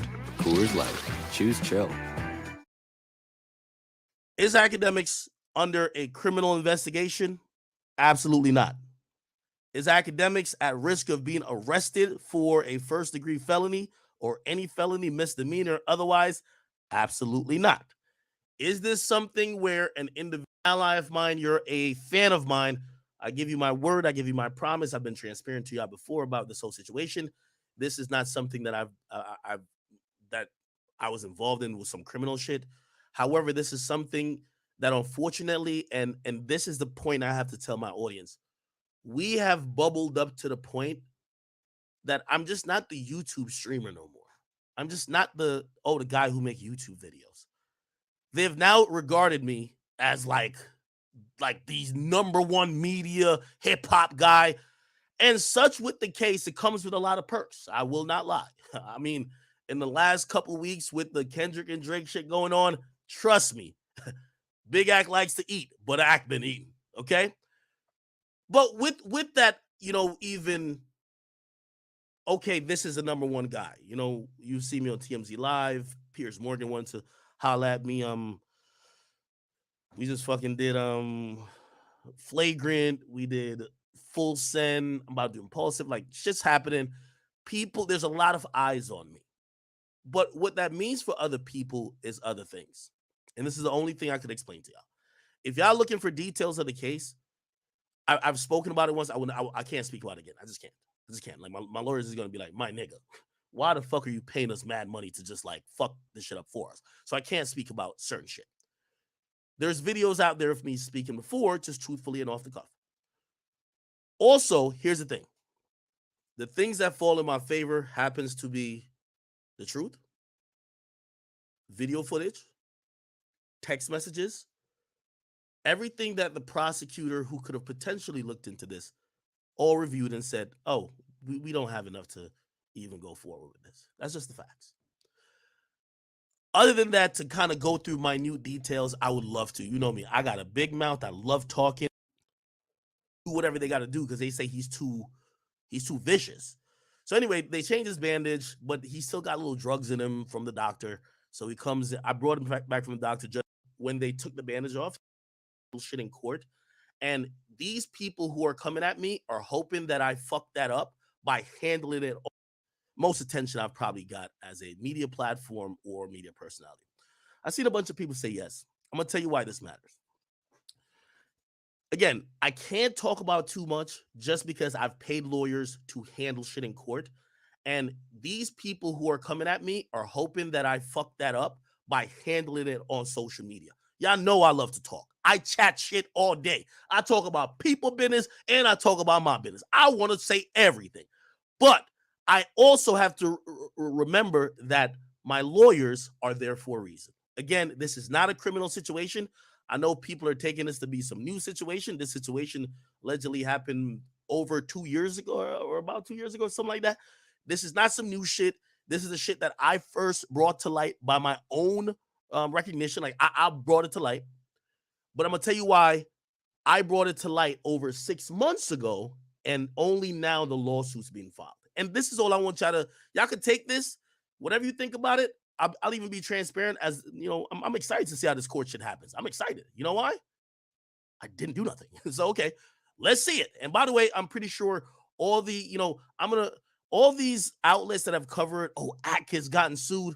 I hope you guys keep up with the step-by-step of how this looks, because sometimes the headline and the accusation oftentimes makes a man, especially a black man, look guilty. And no matter what he does, even if he beats the shit, even if, by the way, and it's nothing to beat because it's a civil thing. Love what you find. Only at Total Wine and More. No one comes back around and says, damn, we actually fucked this nigga up and said all type of shit about him for no reason. So let's do a little timeline. I spoke about some, and I got to be kind of vague. Again, my lawyers don't want me to speak at all, but I do want a week of proof.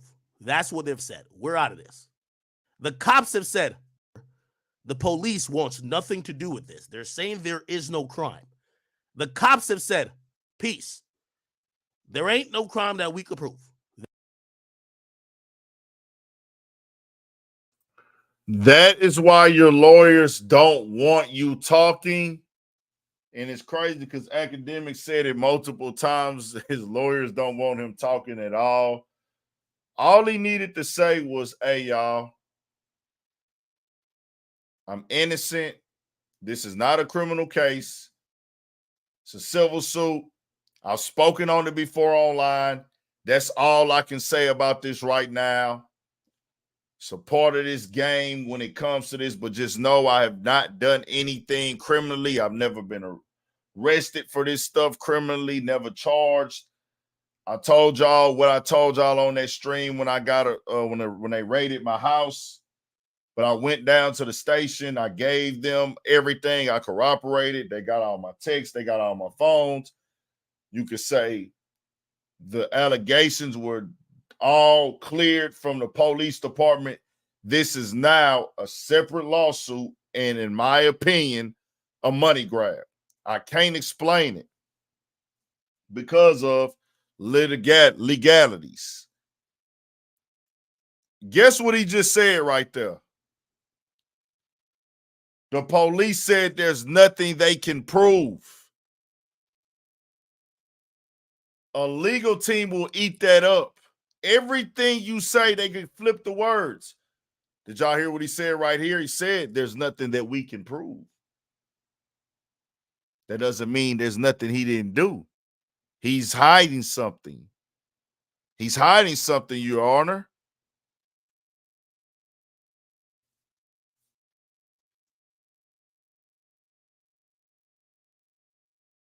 I'm telling you, be quiet.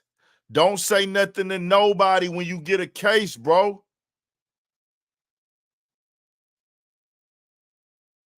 Don't speak.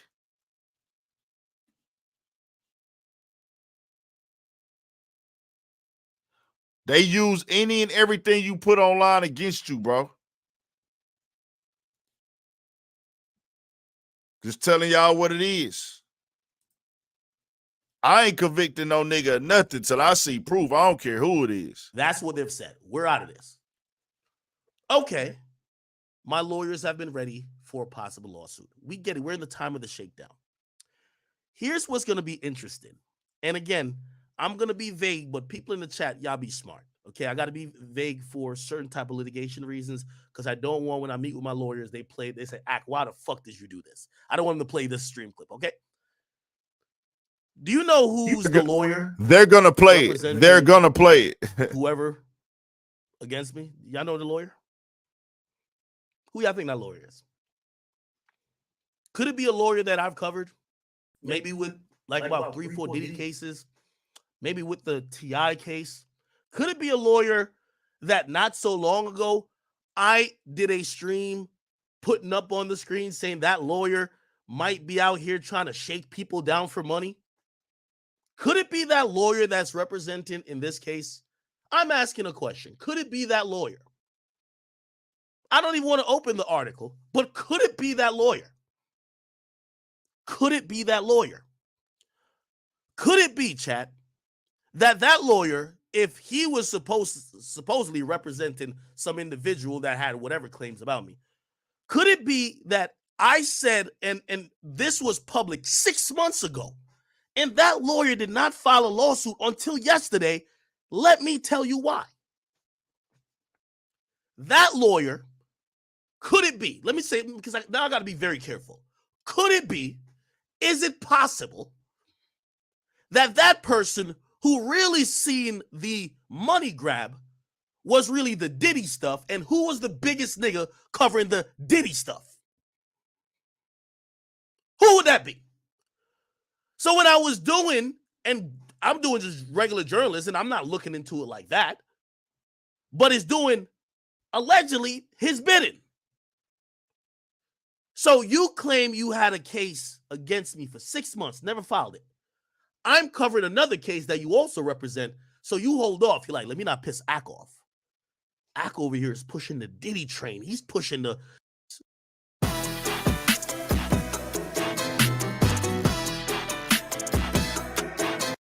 While covering all, I start looking into history's there to be seen, people.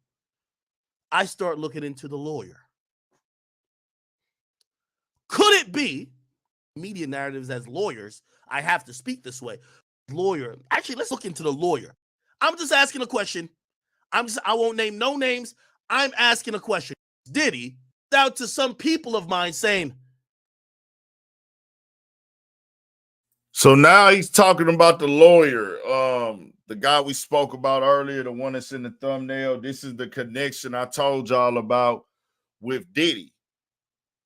It's the same lawyer that's representing Lil Rod. And I stand firm on this. The lawyer's going to do what he want to do. There's no such thing as grooming a grown man from another grown man. There's nothing. There is nothing, no thing of the sort. A grown man who is an adult cannot be groomed. You're not a victim of repetitive sex offenses from another man. If you leave and you come back, there's no job that can make you say, I have to do this sexual favor. What that means is you chose the money and the opportunity over your principles and morals as a man, and that means that you are gay. That means that you're gay. And that's your choice. You have it's your choice, nigga. There's no amount of no amount of money a man can offer me to do a goddamn thing with him that I don't want to do. So Lil Rod's whole credibility with Diddy with me was killed from day one, y'all. I said it in the video and people got mad at me. No, ain't no blackmailing them, Cornelius. Can't no man make me do no gay shit, nigga. You can't blackmail me to do no gay shit. Expose it, nigga. Ain't no blackmailing me to do nothing gay, nigga. It's death before the sun up. You can't blackmail me to do nothing gay or do a sexual favor for you. There's nothing that you can be, you are a volunteer.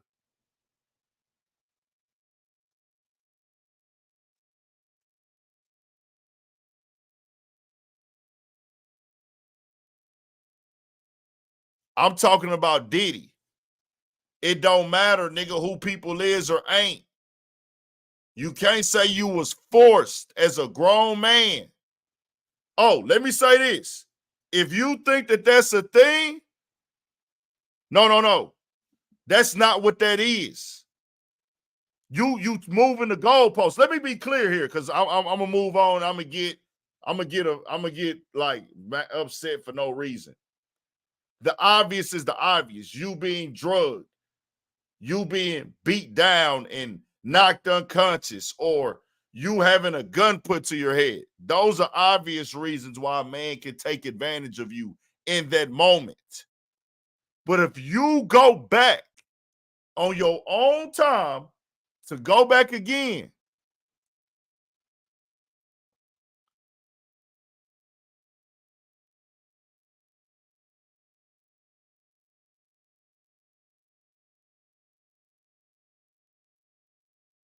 oh, Blackheart,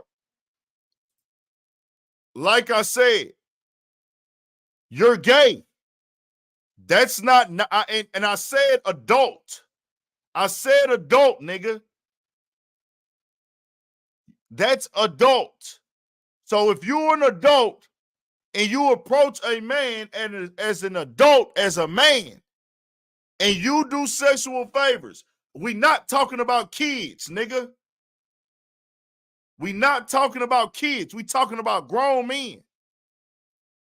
And this is the same thing niggas did when I said it months ago. I want you to know.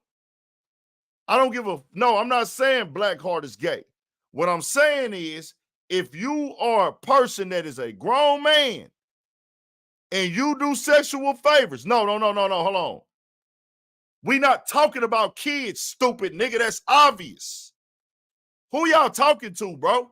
Let me say this so we can move on. If you will let a nigga fuck you in your ass for an opportunity, use a bitch. Be a bitch. Keep being a bitch. Keep being gay for pay. Keep being a hoe. Any female who thinks that that's cool and respect niggas who do gay for pay, you fuck with bitch ass niggas. I don't give a fuck who I offend. If you do some gay shit for an opportunity, use a hoe, nigga. You not a victim. Now, if you really gay, that's different. But if you supposed to be a straight man and a nigga can offer you a job, a nigga can offer you an opportunity, a nigga can offer you some money, use a hoe, use a bitch. You weak. Don't bring kids into this, nigga. We not talking about kids, nigga. That's obvious.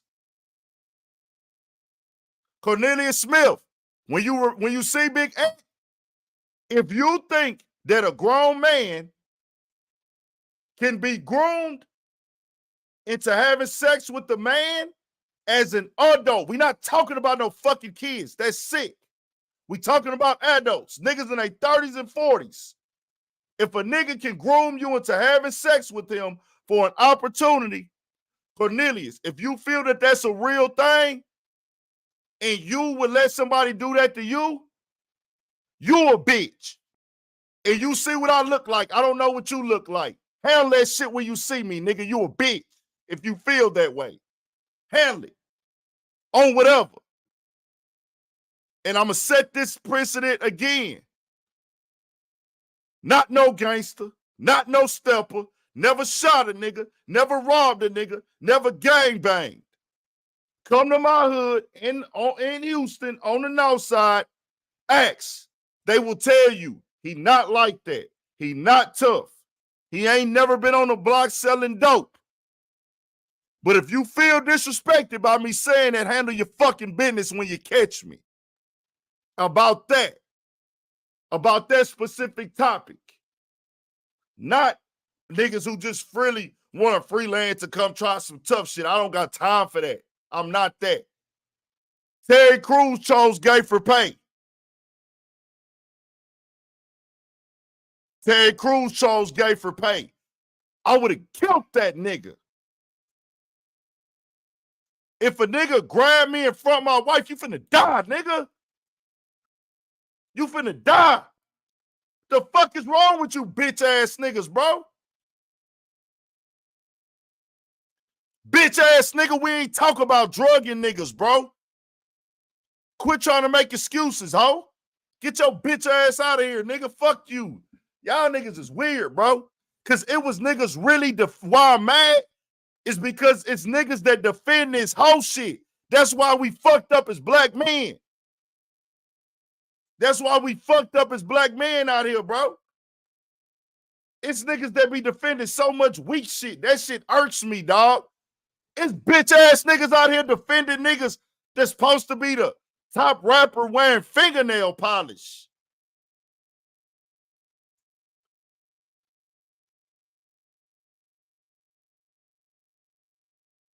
No, it's all of this adding up. Everybody defends this weird shit, bro. That shit fucking, I don't get it. It's just, I'll turn up on that topic. I'll be mad about it. I'll be pissed off about it. Niggas defending this weird ass weak shit. I say, bro, we black men. Why are they putting fingernail polish on people that are entertainers or people that get attention in our culture? And niggas say, man, why you hating on them niggas? What, nigga?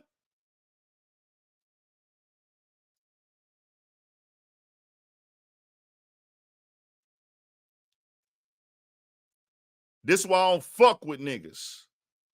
This why I don't fuck with niggas. This why I don't fuck with niggas. You don't see them Mexicans do it. You don't see them Mexicans walking around wearing fingernail polish. Y'all see soccer players with fingernail polish? The only bitch ass punk nigga they got out here is that hoe ass nigga Bad Bunny. That's it. He the only bitch. The rest of the SA solid. Shout out to my essays in La Raza, nigga, too. Shout out to all my essays on that La Raza time. Thank y'all once again for waking me up and trying to put that stiffness in my people, nigga. They trying to emasculate us, nigga.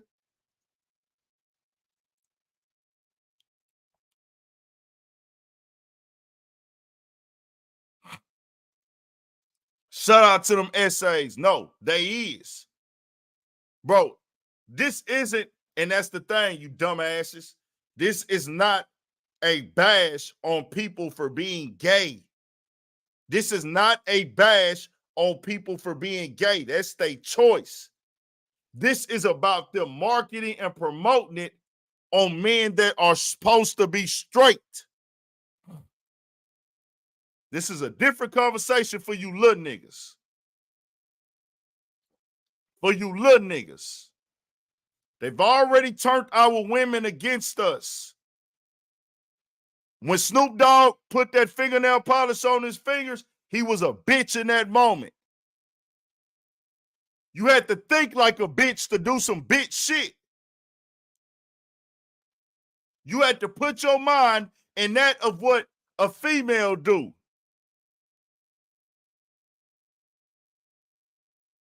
I ain't gonna say he a bitch 24/7, but if you woke up and said, let me put some fingernail polish on today, you put your mind in trying to look how a bitch look. It is what it is, nigga, standing on it.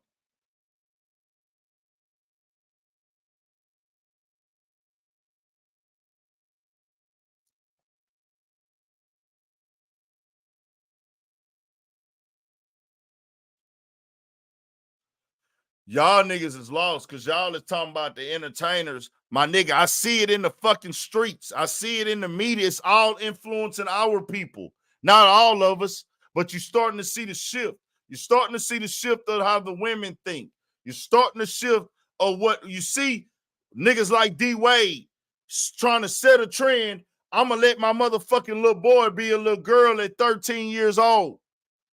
Can't even buy a fucking cigarette yet, but he could be a bitch. The fuck?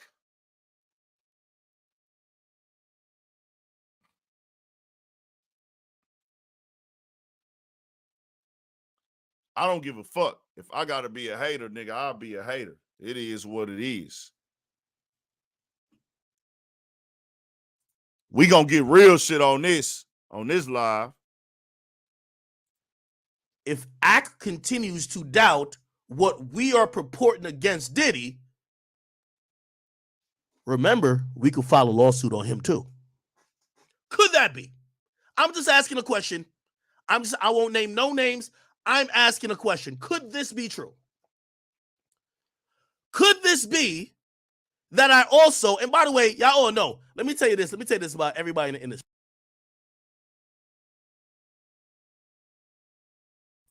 I want y'all to hear what Akademiks said right here. I want y'all to listen to what Akademiks said right here. I don't know if he meant to say it. I don't know how, but it was said. It is what it is. It's out there, nigga. He said it. Listen to this. 20 seconds. Ak continues to doubt what we are purporting against Diddy. Remember, we could file a lawsuit on him too. Could that be?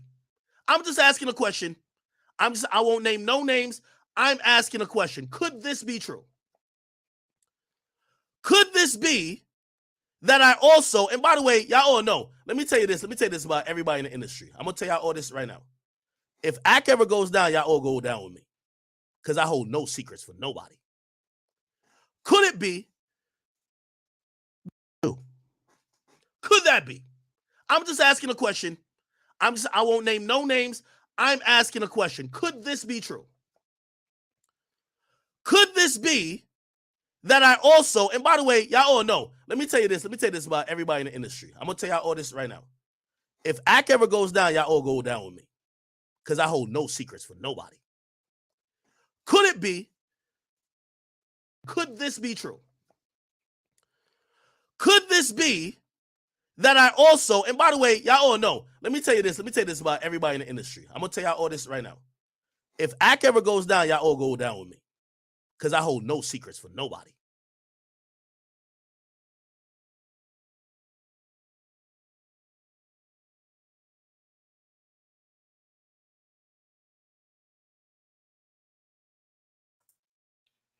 Yeah, this not a criminal case, Fats. Shout out to Fats De Niro.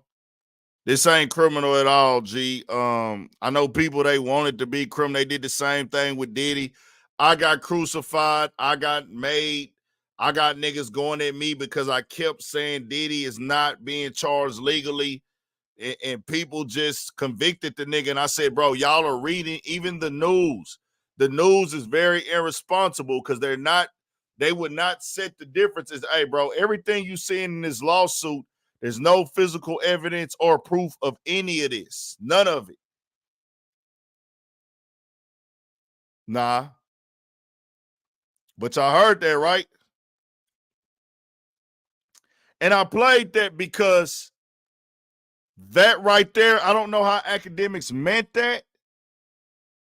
I only could take it one way. But if that's how you operate, I don't know what you mean by who you taking down. I only know how to take that one way, and I don't respect that. I don't respect that. Like, if I go down, I'm taking everybody with me. That means you don't fuck with nobody for real. That means you don't fuck with nobody. That means you have no real friends. For you to say that, that means that I'm only fucking with all y'all for an opportunity.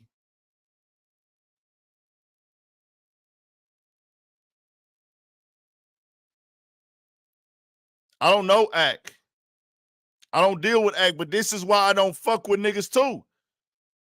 But ain't nobody else in this case with you.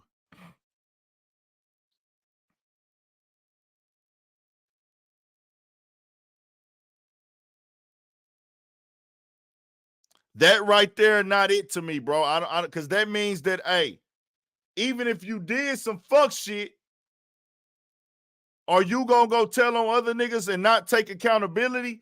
That makes me not fuck with you as a man. And that's for whoever. I don't care about no street shit. I never been no gangster. All I'm saying. So he has to kind of, for me, we don't got to clear it up for me. I would have never, even before he said this, I don't think Act would have ever fucked with me anyways like that. But when I hear that type of stuff, I'm like, so you going through some shit, and it's, if I go down, I'm taking everybody down with me. That ain't how they go, bro. You in this culture, you eating off this culture, you living off this culture, nigga. You turned up off this culture, off this lifestyle. This what you did. You went live, nigga. So what? I don't get how that mean. You went live on your own. You went live. This ain't, I'm not street, bro. I'm not in the streets making money. A nigga grew up around street shit, yeah. Nigga grew up in this shit, yeah, but I don't sell drugs or rob or kill or none of that. I never been to prison. This is man shit. Y'all have to separate being a man from being a street dude. This is your shit. This happened at your house. You went on the live stream, nigga. So why do you feel like you got to take everybody down?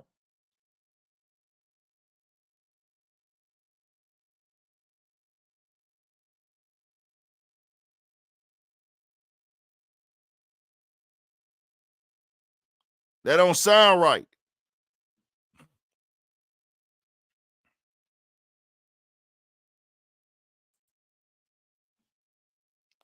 I'm going to drop the link. I'll let some people come on and talk.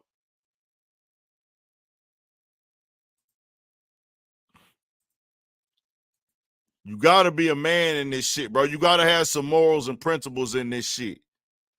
That ain't solid, bro. That ain't solid. Like, I don't care. I don't respect that, man. And if Akademiks want to have a conversation with me, he can. The line is open off the record. I'm not ever going to talk to nobody. I'm just going to tell you why I stand with that, bro. I'm not a nigga that's finna get on here and say some shit and then not tell you again if you want to holler at me. But to say if I go down, everybody's going down with me, like, huh? What the fuck is going on then? What's really happening? Mike only, you got to cut your camera on, bro. I can't see you in the backstage. Cut on some light. Make sure you got on the shirt. All that good shit there. Yeah, you probably look like you ain't finna get on, Mike. It's all good, though. We ain't finna burn up the stream, nigga, because of you. That's just why I stand with it, bro. Like, I don't respect that. Because you're not even telling because you want to do the right thing. Because if that was the case, you would go tell it all now. If that's the case, you would go tell everything now. So it's like, I'm okay with, and I don't know how he meant this, bro. So I would have to see how did he mean that too? Because he could have meant that in a different way. Do you mean that? What do you mean by that? Like, you just holding dirt on people to save yourself? Because that would mean you're not being a civilian. That means you're being like a blackmailer and you're with the crime. That means you die. That means you're just being cutthroat. And one thing about me, I can't deal with cutthroat people like that. We can speak. I can holler at you. Cornelius Smith, back up, bro. You got a shirt on? Bet, you straight. I'm bringing you on. You cut your cam off if you want to. Okay. What's good? Nothing, King. Nothing. I just want to holler at you about that, man. You know, so I think you mistaken what I said about the Diddy shit. About what? Now, the shit. I'm listening.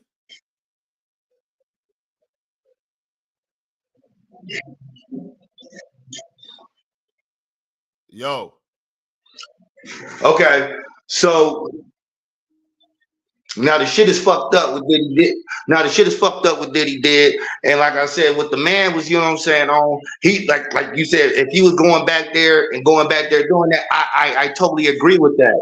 But I'm just saying, if the motherfucker is drugging motherfuckers, that's what I'm getting off of. Well, that's the whole thing. Even if you got drugged one time and then you went back for more, you still a bitch.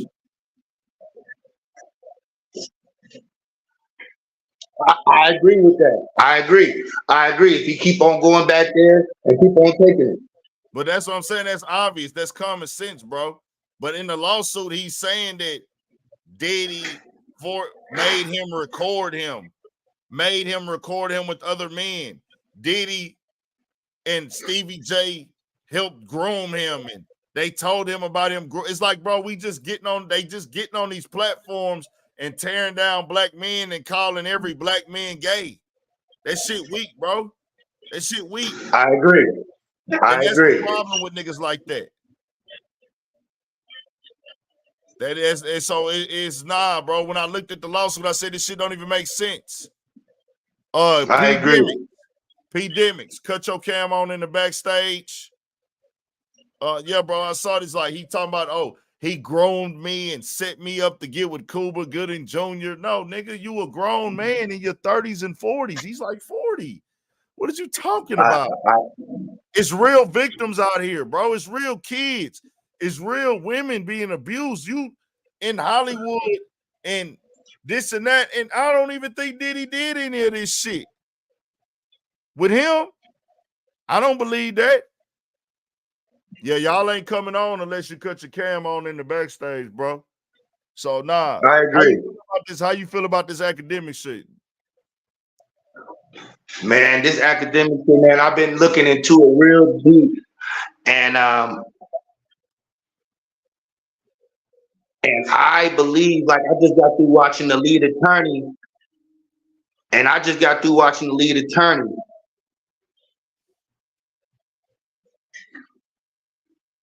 What'd he say? I just got through watching the lead attorney again.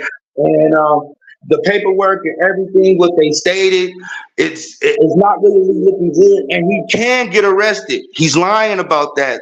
My guy on the lead attorney said the police can arrest him and bring him up on charges. Well, I can believe that. I feel like the police can arrest you at any goddamn time, but I didn't need academics to tell me that, or the lead attorney. Nigga, these the police, nigga. But at the same time, is that the civil is not a criminal charge yet, or he was investigated and not criminally charged, and supposedly he's claiming the video and the text messages clear him. He said he gave up all his passwords to his cameras, his text messages, his cell phones. They seen it all. Right. Did you see the tape that's going around though of him walking in the room? Did you see the video of him walking in the room and you kind of hear you hear the girl screaming in the background, man. It's very disturbing. So if he's talking about that tape, it's not looking good. No, that's old. A girl screaming in the background. That I think that was like a house party or his girlfriend over there cutting up or some shit. That one video does not prove anything. It don't look good for this conversation, but that video been circulating around. See, people are talking about that specific video Akademiks is saying I have the video of my partners having sex with her. Mike 8 Pound. You can cut your cam on in the backstage and you will be allowed to come up. Sweet Dreams as well. Y'all have to cut y'all cams on in the backstage so I can see y'all. Won't put y'all on camera, but you can't come up unless you cut your cam on in the backstage. So Akademiks is saying something that defutes that. I haven't seen that video been going on online with that girl screaming. Okay. Yeah, that was my first time seeing it and then hearing it, and it just didn't look good. It just didn't look good. So I don't like to do that style of stuff where let me go try to go make some shit fit the narrative. I don't really do that, but I know everybody don't do internet and YouTube every day like me and really understand or see stuff. So I don't want to do that. I don't want to do that. That ain't that. That don't confirm nothing. Mike 8 Pound, back up a little bit, bro. Make sure you got a shirt on and shit. Make sure you straight. Okay, bet you good. You cut your cam off. Yo, going down, man. Chilling, man. Shit. Yeah, man. Hearing it, man. I don't know, man. This boy, Act, man. He talk too much, man.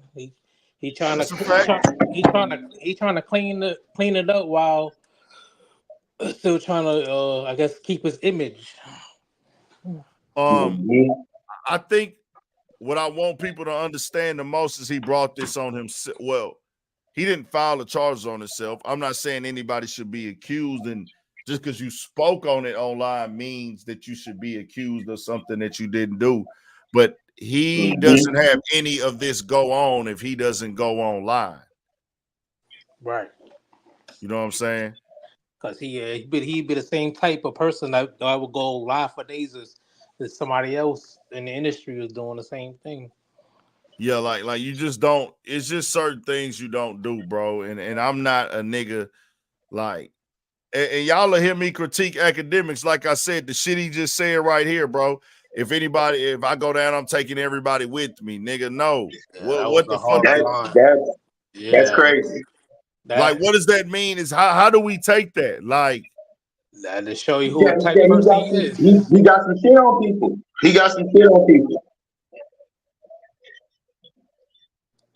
He got that escape plan. That's what it's looking like. Like that ain't it, my nigga. Like, and I'm like, bro, you not like you a college graduate. Why are you on the internet saying that while you're fucking under investigation? I mean, you're in a civil suit. So if you're in a civil suit, that means all eyes on you. That means an investigation could reoccur at any time, bro. So why would you get on here and say? Why would you get on the internet and say that? Because that's what he is. That's what he does, man. He's he thinks everything's a joke. He really thinks everything's a joke. I really think he does. Sweet Dreams. Cut the cam on real quick, bro. I mean, you got your cam on, but you're dark in the background. Akademiks, you need to get in some light. Both of y'all need to get in some light, or y'all are not coming on. Akademiks, you probably pretty much out the water regardless. You probably won't be coming on. Sweet Dreams, let's make sure you got a shirt on and shit, bro. Make sure you straight. Okay, Sweet Dreams, you good. You cut your cam off. You don't got time for the trolls tonight. Yeah, Sweet no. Dreams, Yeah. what's good? So I feel like I agree with everything you said in terms of we don't get here if he don't come on and try to get in front of something. I also feel like it's interesting that the dudes that she originally claimed assaulted her aren't in the lawsuit. I think that's weird. They get mentioned in there. Yeah, they get mentioned, but they not getting sued. Right, they're not the ones being they ain't sued. Rich. Right, no, right. So I feel like that's why he's attached to it, because that's the bag, you know. Yeah. And it's also weird that originally she wasn't taking the tone when you look at the text messages and stuff like that was posted, because he is on a wiretap basically from her when she went to the police station. And she never mentions about him assaulting her ever, and even in those conversations. So he just finds himself in an interesting position. I think he should keep his mouth shut. Like his lawyer is saying, you got the money for the lawyers, you paid the lawyers, shut up, let them do the work. But it's like like you say, he's immature. Fathers need to, stay in their kids' lives, like, or the men, even if you don't have a father, the male dominance in your family has to step up to these young men, because he's just like a cornball that with money. And you could tell he don't have real friends. Like the people that he have around him, including dudes that was at his home, they weren't your friends. These are people that come around for the party, come around to kind of like bleed you dry and to soak up the atmosphere. And that's obvious that they didn't even mention to you, yo, is it cool for me to da da da da da? Like, if that's what y'all on, like, people get down like that, but most niggas that's really cool with you want to check with those dudes, like, yo, is shorty like your shorty, or like she for everybody type situation. And that didn't take place. So it's like very creepy. And I take from when he said about people going down with him, I don't feel like he's talking about the industry. I could be wrong. I feel like he's talking about those dudes and the females. Oh, he said industry. He said industry. Oh, he said all right. I ain't hear him say industry. Matter of fact, I only keep your thought because you cooking. Matter of fact, keep talking. We'll get back to that. Keep talking. Yeah, I didn't. Yeah, I ain't hear him say industry.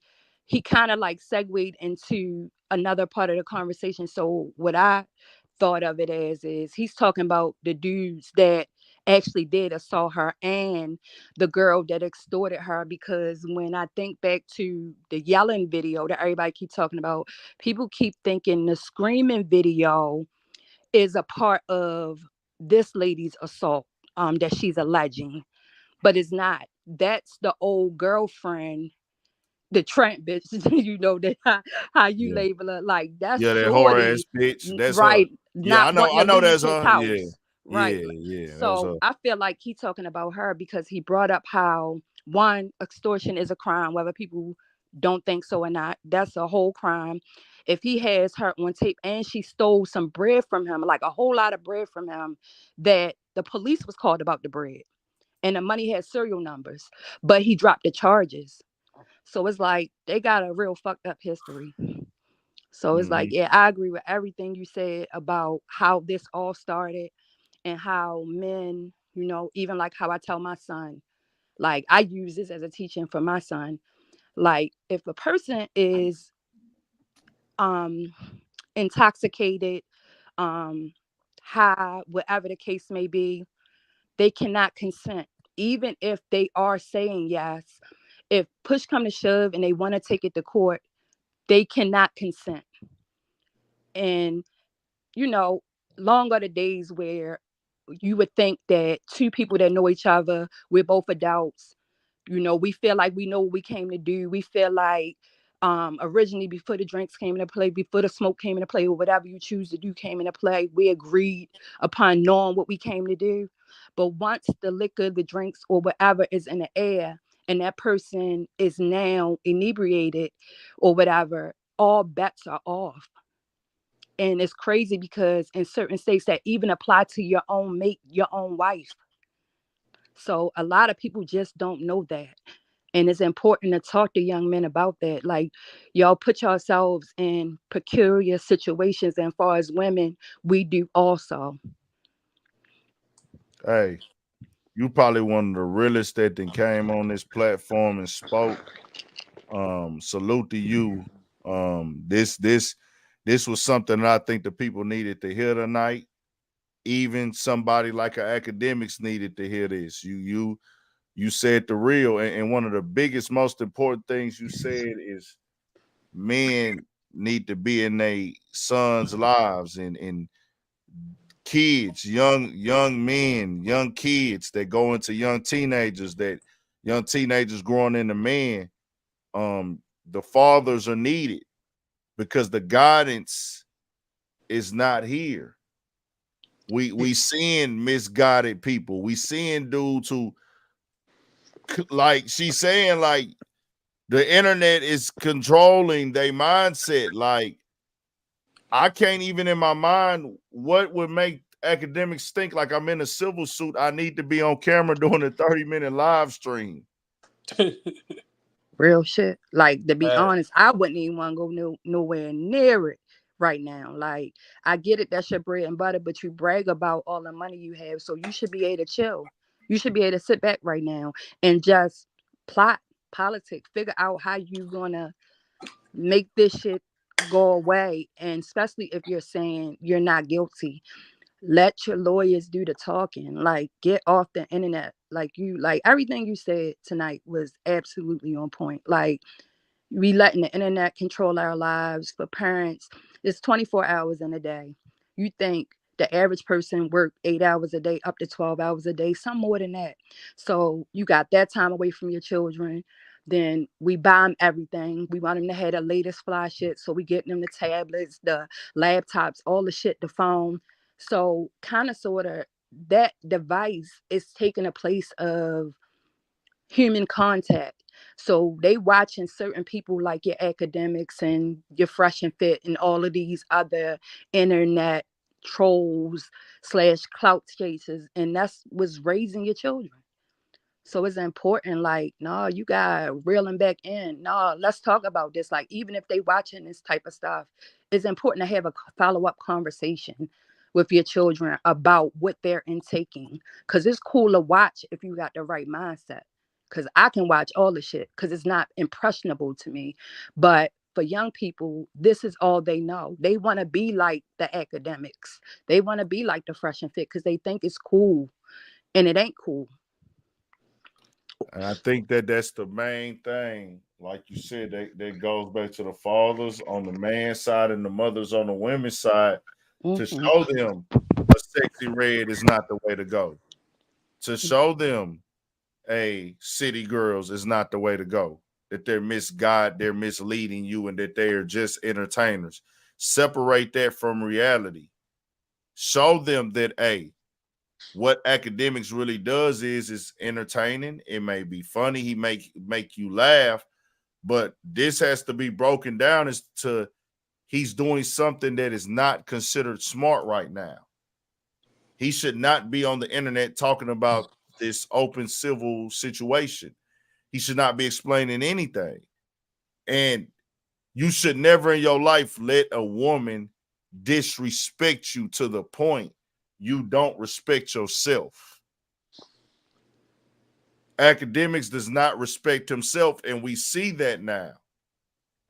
We've always looked and seen things he said over the years. And, I know what type of person Academics is, too, on the internet.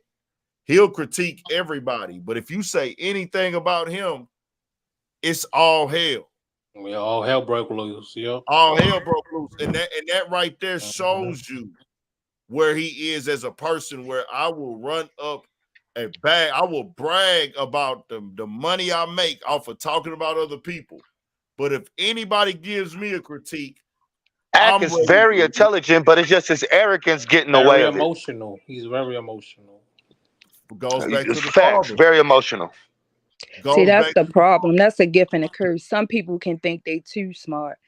I don't consider him very intelligent. Very intelligent people don't find themselves in this type of situation. No, he's smart in the sense of book smart. That's book it. smart. He book smart. He internet. He tech and book smart. Mm-hmm.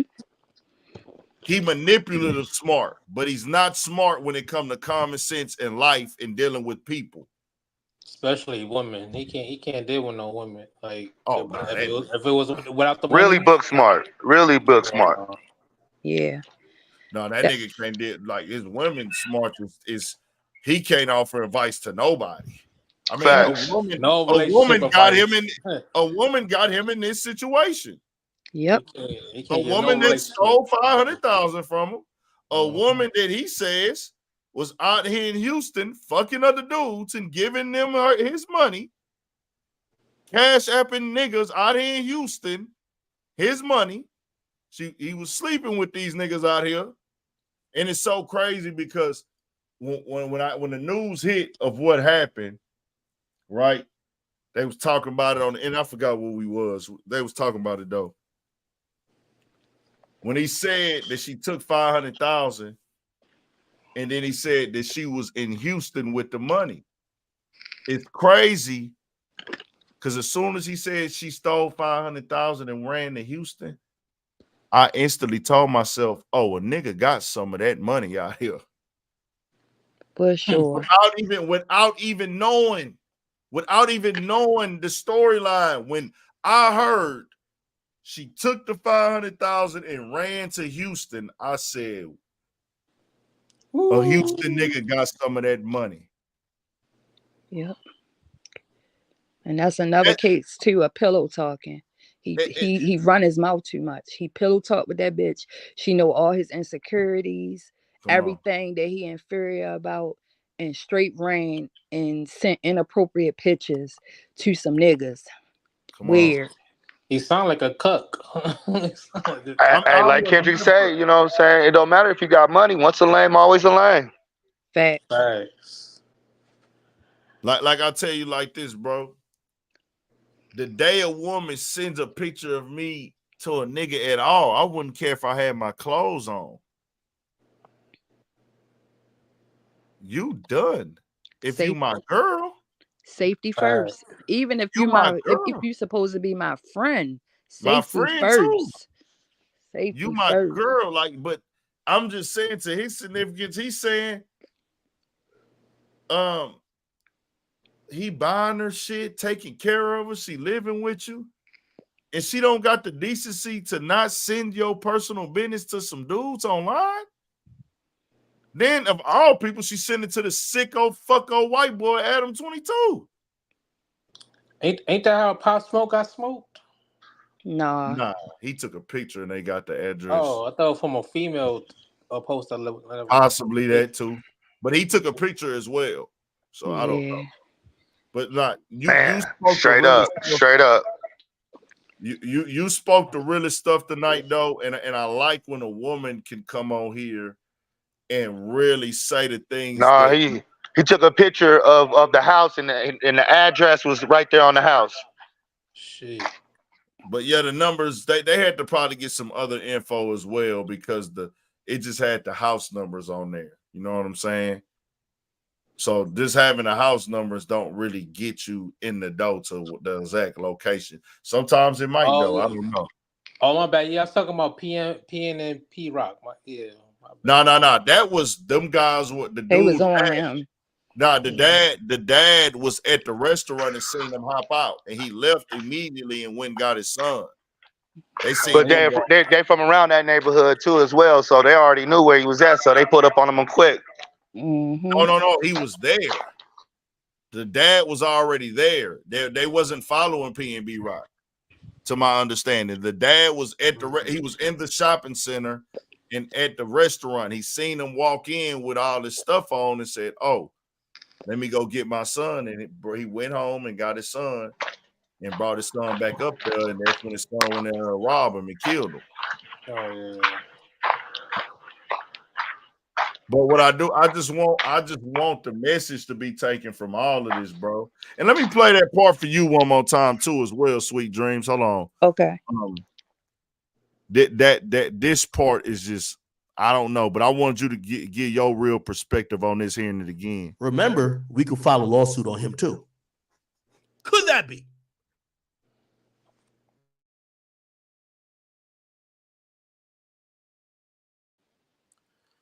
Could this be that I also, and by the way, could this be true? Could this be that I also, and by the way, y'all all know, let me tell you this about everybody in the industry. I'm going to tell y'all all this right now. If Ak ever goes down, y'all all go down with me because I hold no secrets for nobody. Could this be that I also, and by the way, y'all all know, let me tell you this about everybody in the industry. I'm going to tell y'all all this right now. If Ak ever goes down, y'all all go down with me because I hold no secrets for nobody. Yeah, you right about that. Nah, that ain't it. That's what you said it is. And He that could have go kept that back to to himself. Yeah. sucker. That go back to sucker shit.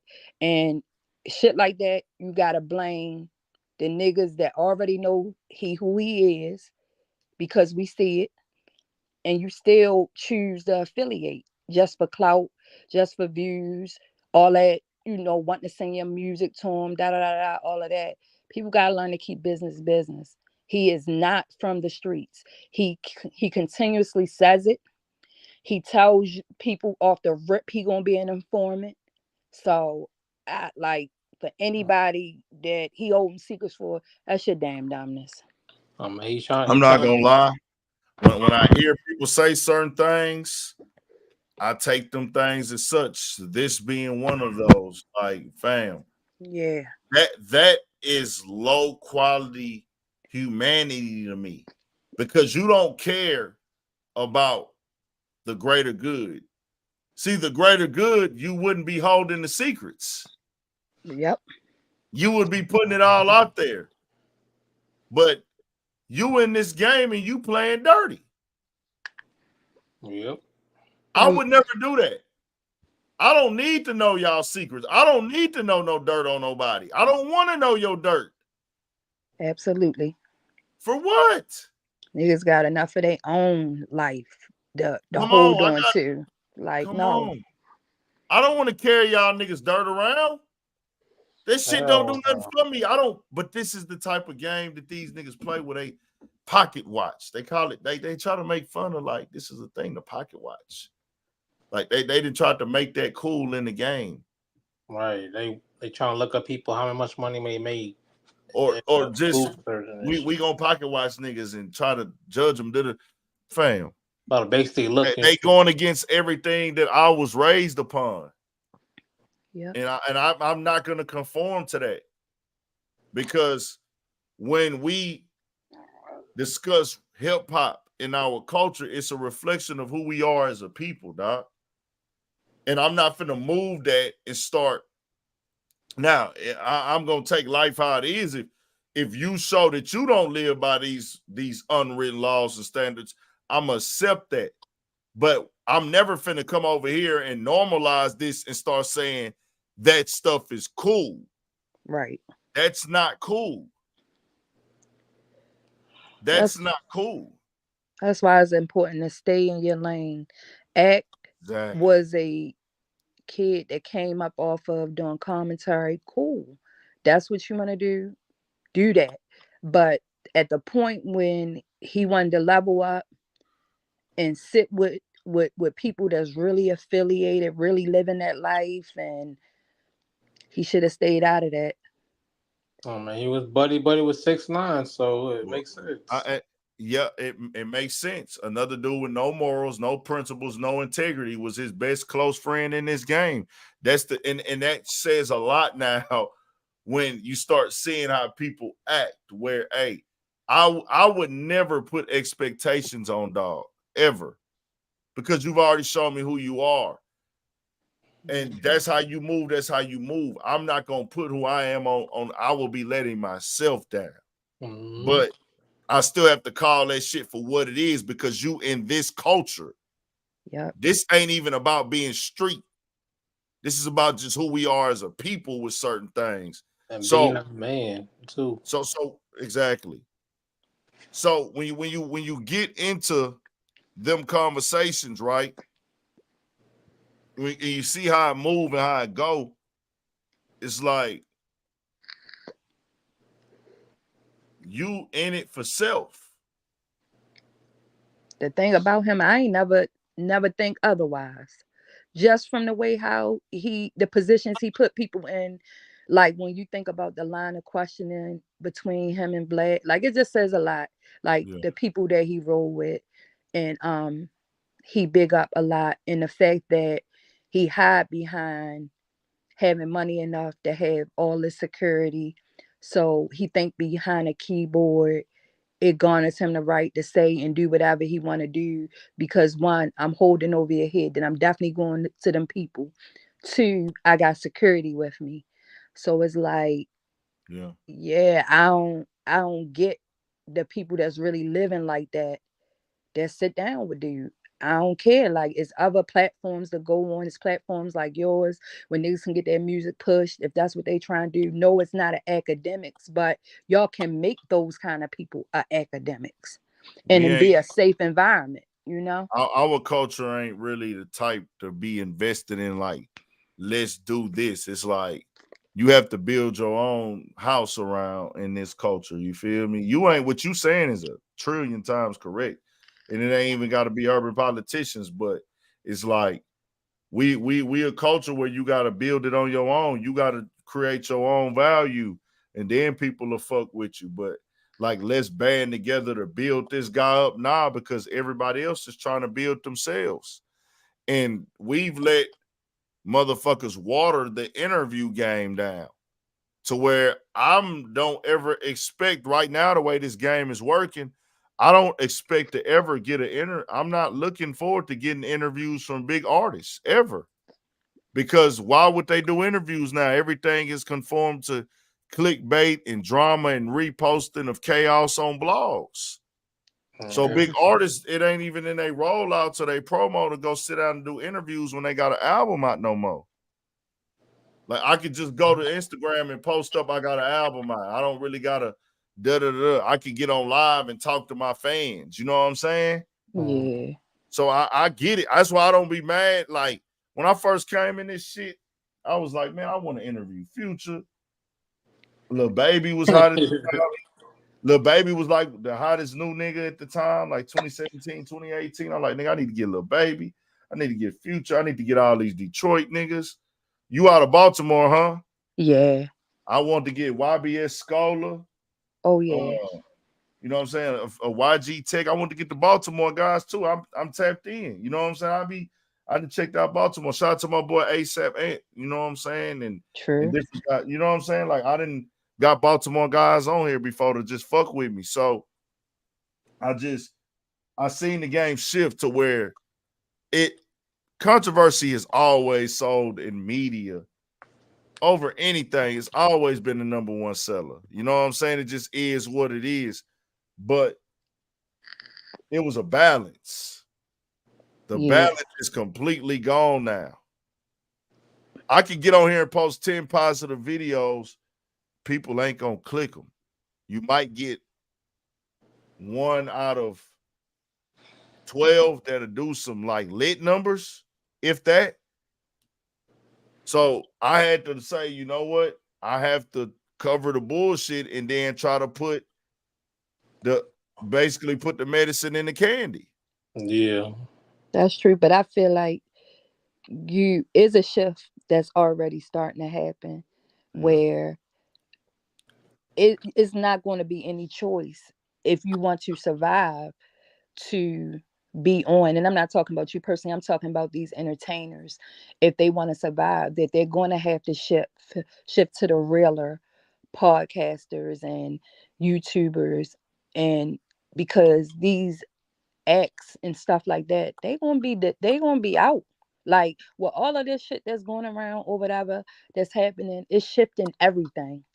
Like, starting all the way from the top all the way down to the bottom. So it's like, yeah, don't give up thinking, because I've been on your podcast on your YouTube for a minute, and I've watched you grow tremendously, like, to the level of conversation, to how you dishing out the information now. And it's too many real people that listen in, and I'm way older than y'all. Like, and if I can identify with you and you're younger, where there was normally a generational gap, where it's just like we could not figure y'all younger people out. But a lot of y'all are rising to the level of, y'all are kind of like right there with the elders in a sense, just from everything y'all been through. Yeah. So it's like it's getting there, it's shifting, and the real one's gonna recognize it no matter what. Yeah. And with me, like, that's the thing. Either way, I love doing this so much, I'm gonna continue to do it. And you know, I just know now I'm cool. I want to do that, all the big interviews and really move the entire culture and still be able to go back to the streets and get that young hot artist who just dropped some new shit. Like I tell people, I listen to everything from.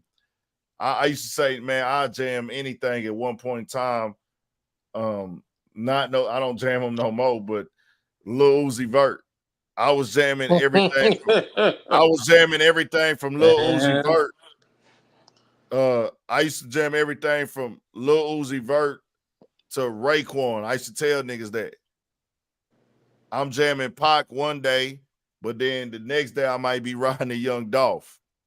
True. I might be jamming UGK today, but next day I might be wanting to ride the Nas. I'm gonna go to Street Dreams, or I'm gonna go to put on some AZ. You know what I'm saying? Or you know, I'm just all over the place with this shit. I might throw on Kanye West Graduation because I want to go back to my younger days as a young nigga growing up and get in that vibe and get that, you know, that good energy. So I just be like, I'm everywhere with this music shit. Like, so I'm just a nigga that like love it so much. I'm always gonna work in it. So it's just one of them things with me. Cause I was doing this shit for free my entire life. I was doing this for free my entire life. You know what I'm saying? But me being able to bring it on to YouTube and get paid for it, that's God giving me the biggest blessing regardless. Hell yeah.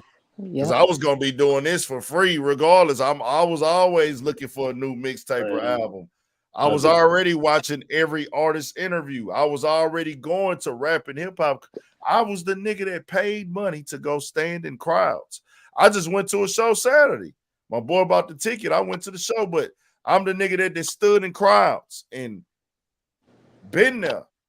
I done went to Currency Smokers Clubs. I done went to Nipsey Hussle's concerts in 2012. So I'm that nigga. Like, I'll be into this shit. So for me to be able to do this now is the greatest thing ever for me. That's now, true. of course, I'm still got my eyesight. There's that part of my brain, like I'm gonna still be that nigga. That's what keep me getting up and growing. And like I'm gonna be able to work with these niggas one day. I'm gonna be able to like tap in and be one of them niggas that can move shit and help people out. I told people before, my ultimate goal was to be able to help people make money doing what they do for a living while making money doing what I love to do for a living. Right. That's the goal. That's the goal with me. Like, that's the ultimate. Where work ain't even work. Well, work ain't even work. Hell yeah. I'm finding the artists. I can plug you on this, go get your money. But I'm making money too. We all making money. You going up, I don't need the most. You know what I'm saying? As long as I can find a way to take care of this, take care of that. We always want to elevate, but I ain't never had no money. I ain't never been rich. So I ain't fucked up. So I'm just like, man, it's crazy. Next King, you cut your cam off. It's on you. So what'd you say? I think my advice to you is in terms of like the people you mentioned in Baltimore that you want to see. I feel like come up here, like you stop at YG Tech. He that real of a nigga. Like the vibe you get from him or whatever. He got a store selling clothing, no excuses or whatever. Like you drop by in that store, he's always in his store and working his actual product, like coming up, like you coming up, and you'll get that interview. I know that for a fact. Yeah. I just haven't been. Cause you that real of a dude, like real just recognize real. You'll get it. Yeah. I've always got the vibe that I can get with a lot of them.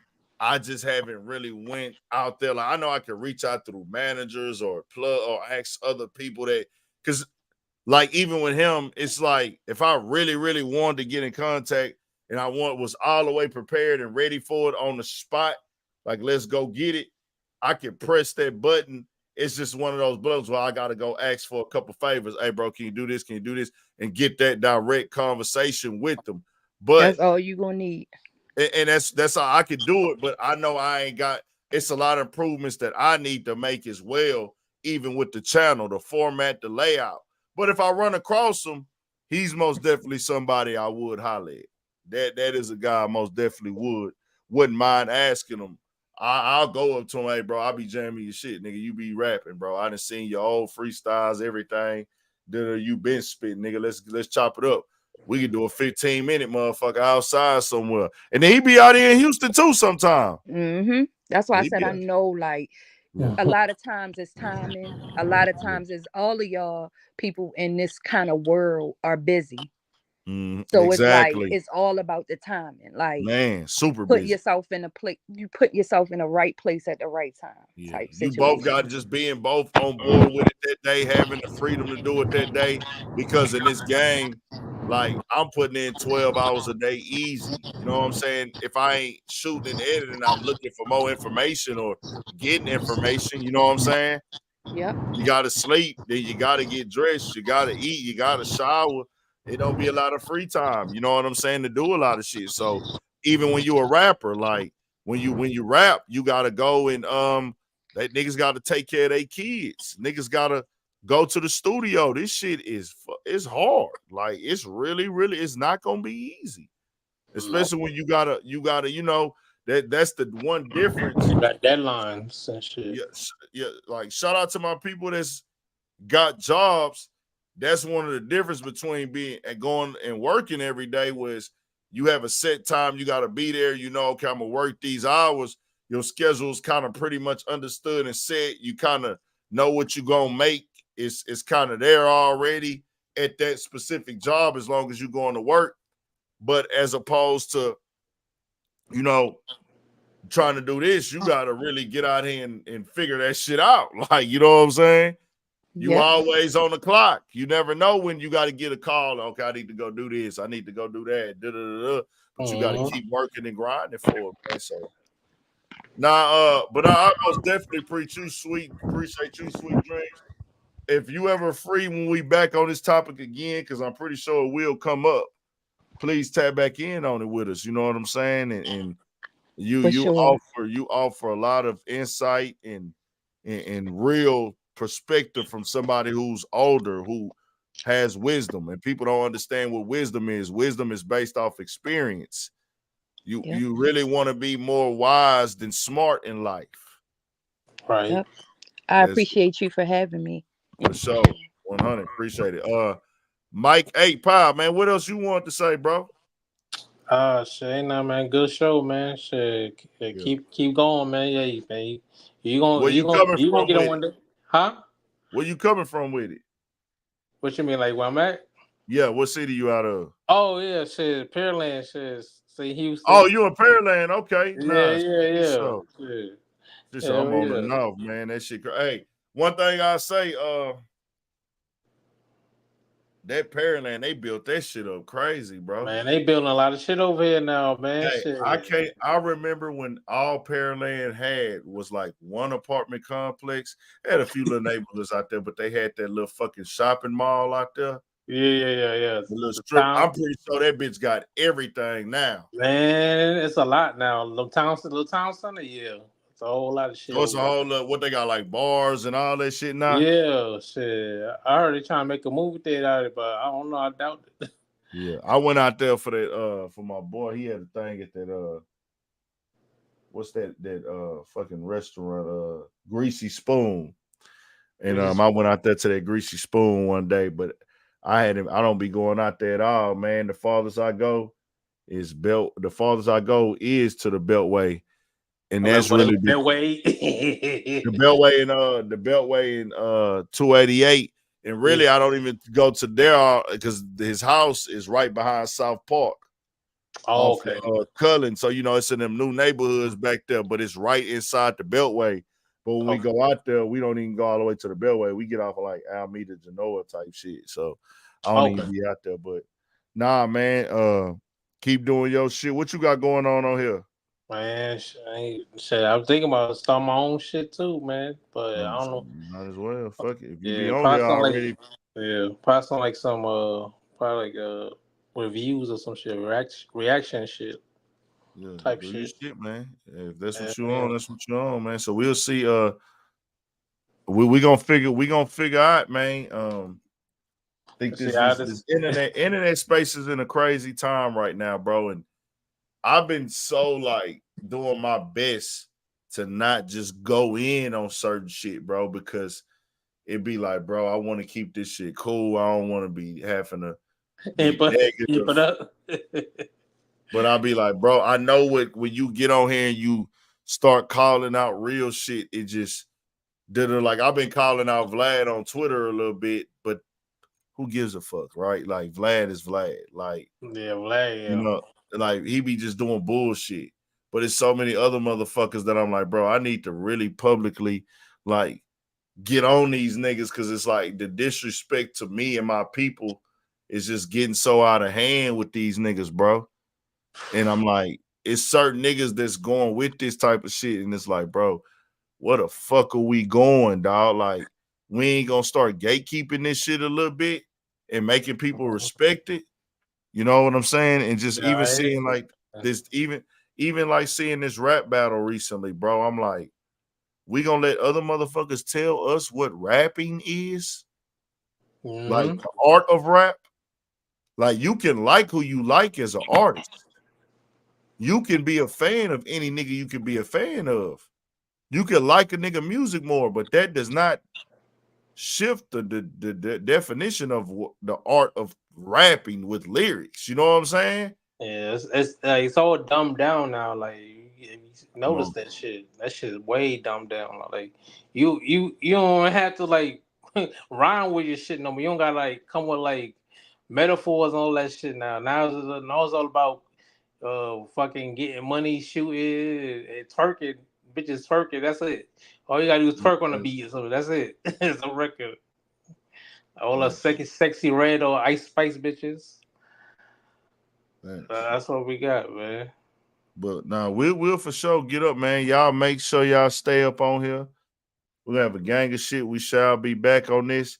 Man, if you ain't hit that like button, hit that like button right now and turn me up. I ain't even looked at no numbers. Let me see what we doing on that like button, though. 357, man. Like, I'm talking about on the like button, we 357? No, one you got 163. 163. Oh, we 258 on the likes. 261 now. Y'all turn it up, bro. Get that bitch all the way turned up and rocking. Get the likes up on y'all way out. Hit the like right now when y'all leave out, man. Turn it all the way up, bro. Turn it all the way up. Get up in them comments. It's crazy, too. I see somebody say something about Ice Spice, right? Yeah. As talentless as the girl is, I was supporting her in the beginning because I looked at her like a young chick that came in the game. And she went viral. She was just trying to make her way. And I felt bad how much negativity she got when she kind of first came out. Like it was just so fucking negative, and it was adults kicking her. Yeah. And I'm like, man, I ain't gonna lie. I would post her videos and shit because I'd be like, we've supported far worse. No, yes, that's true. I just felt like not even just talent wise, just the message in the music, what the person was saying, what they was portraying, how they was acting. I was like, bro, we didn't support it, promoted, and lifted up and helped and co-signed way worse in the culture. So I was like, 10 times worse. I mean, the culture was co-signed. It was niggas in the culture pushing for 6ix9ine. Oh man, I remember. So I was that like, bro. shit. So to see, like, I'm like, bro, I would take Ice Spice over 6ix9ine any day. Bro, I remember that. Remember the motherfuckers try to defend that shit like every day, talking about, yo, y'all want this nigga go to jail for niggas? Y'all want this nigga go for jail for niggas? And they fucked his baby mama, and I'm like, bro, no, they didn't, dog. That nigga is lying. Even if they didn't, he was gonna tell. Do y'all think he was gonna tell regardless? Hell yeah, I knew I was gonna tell, man. He was gonna tell regardless, bro. Like, come on, dog. What we talking about? Let's be for real. But now we gonna get up out of here, man. Y'all stay up, stay blessed. I most definitely appreciate y'all. Hit that like button on y'all way out, and then also come back in the comments once it's over. hit it with the and emojis, man. All and emojis in the comments. Go back into the video once the video drops. For like a minute or two, go put the and emojis in there and hit that like button if you ain't hit it, man. I appreciate you, Mike. Appreciate everybody that joined. All right, bro. All right.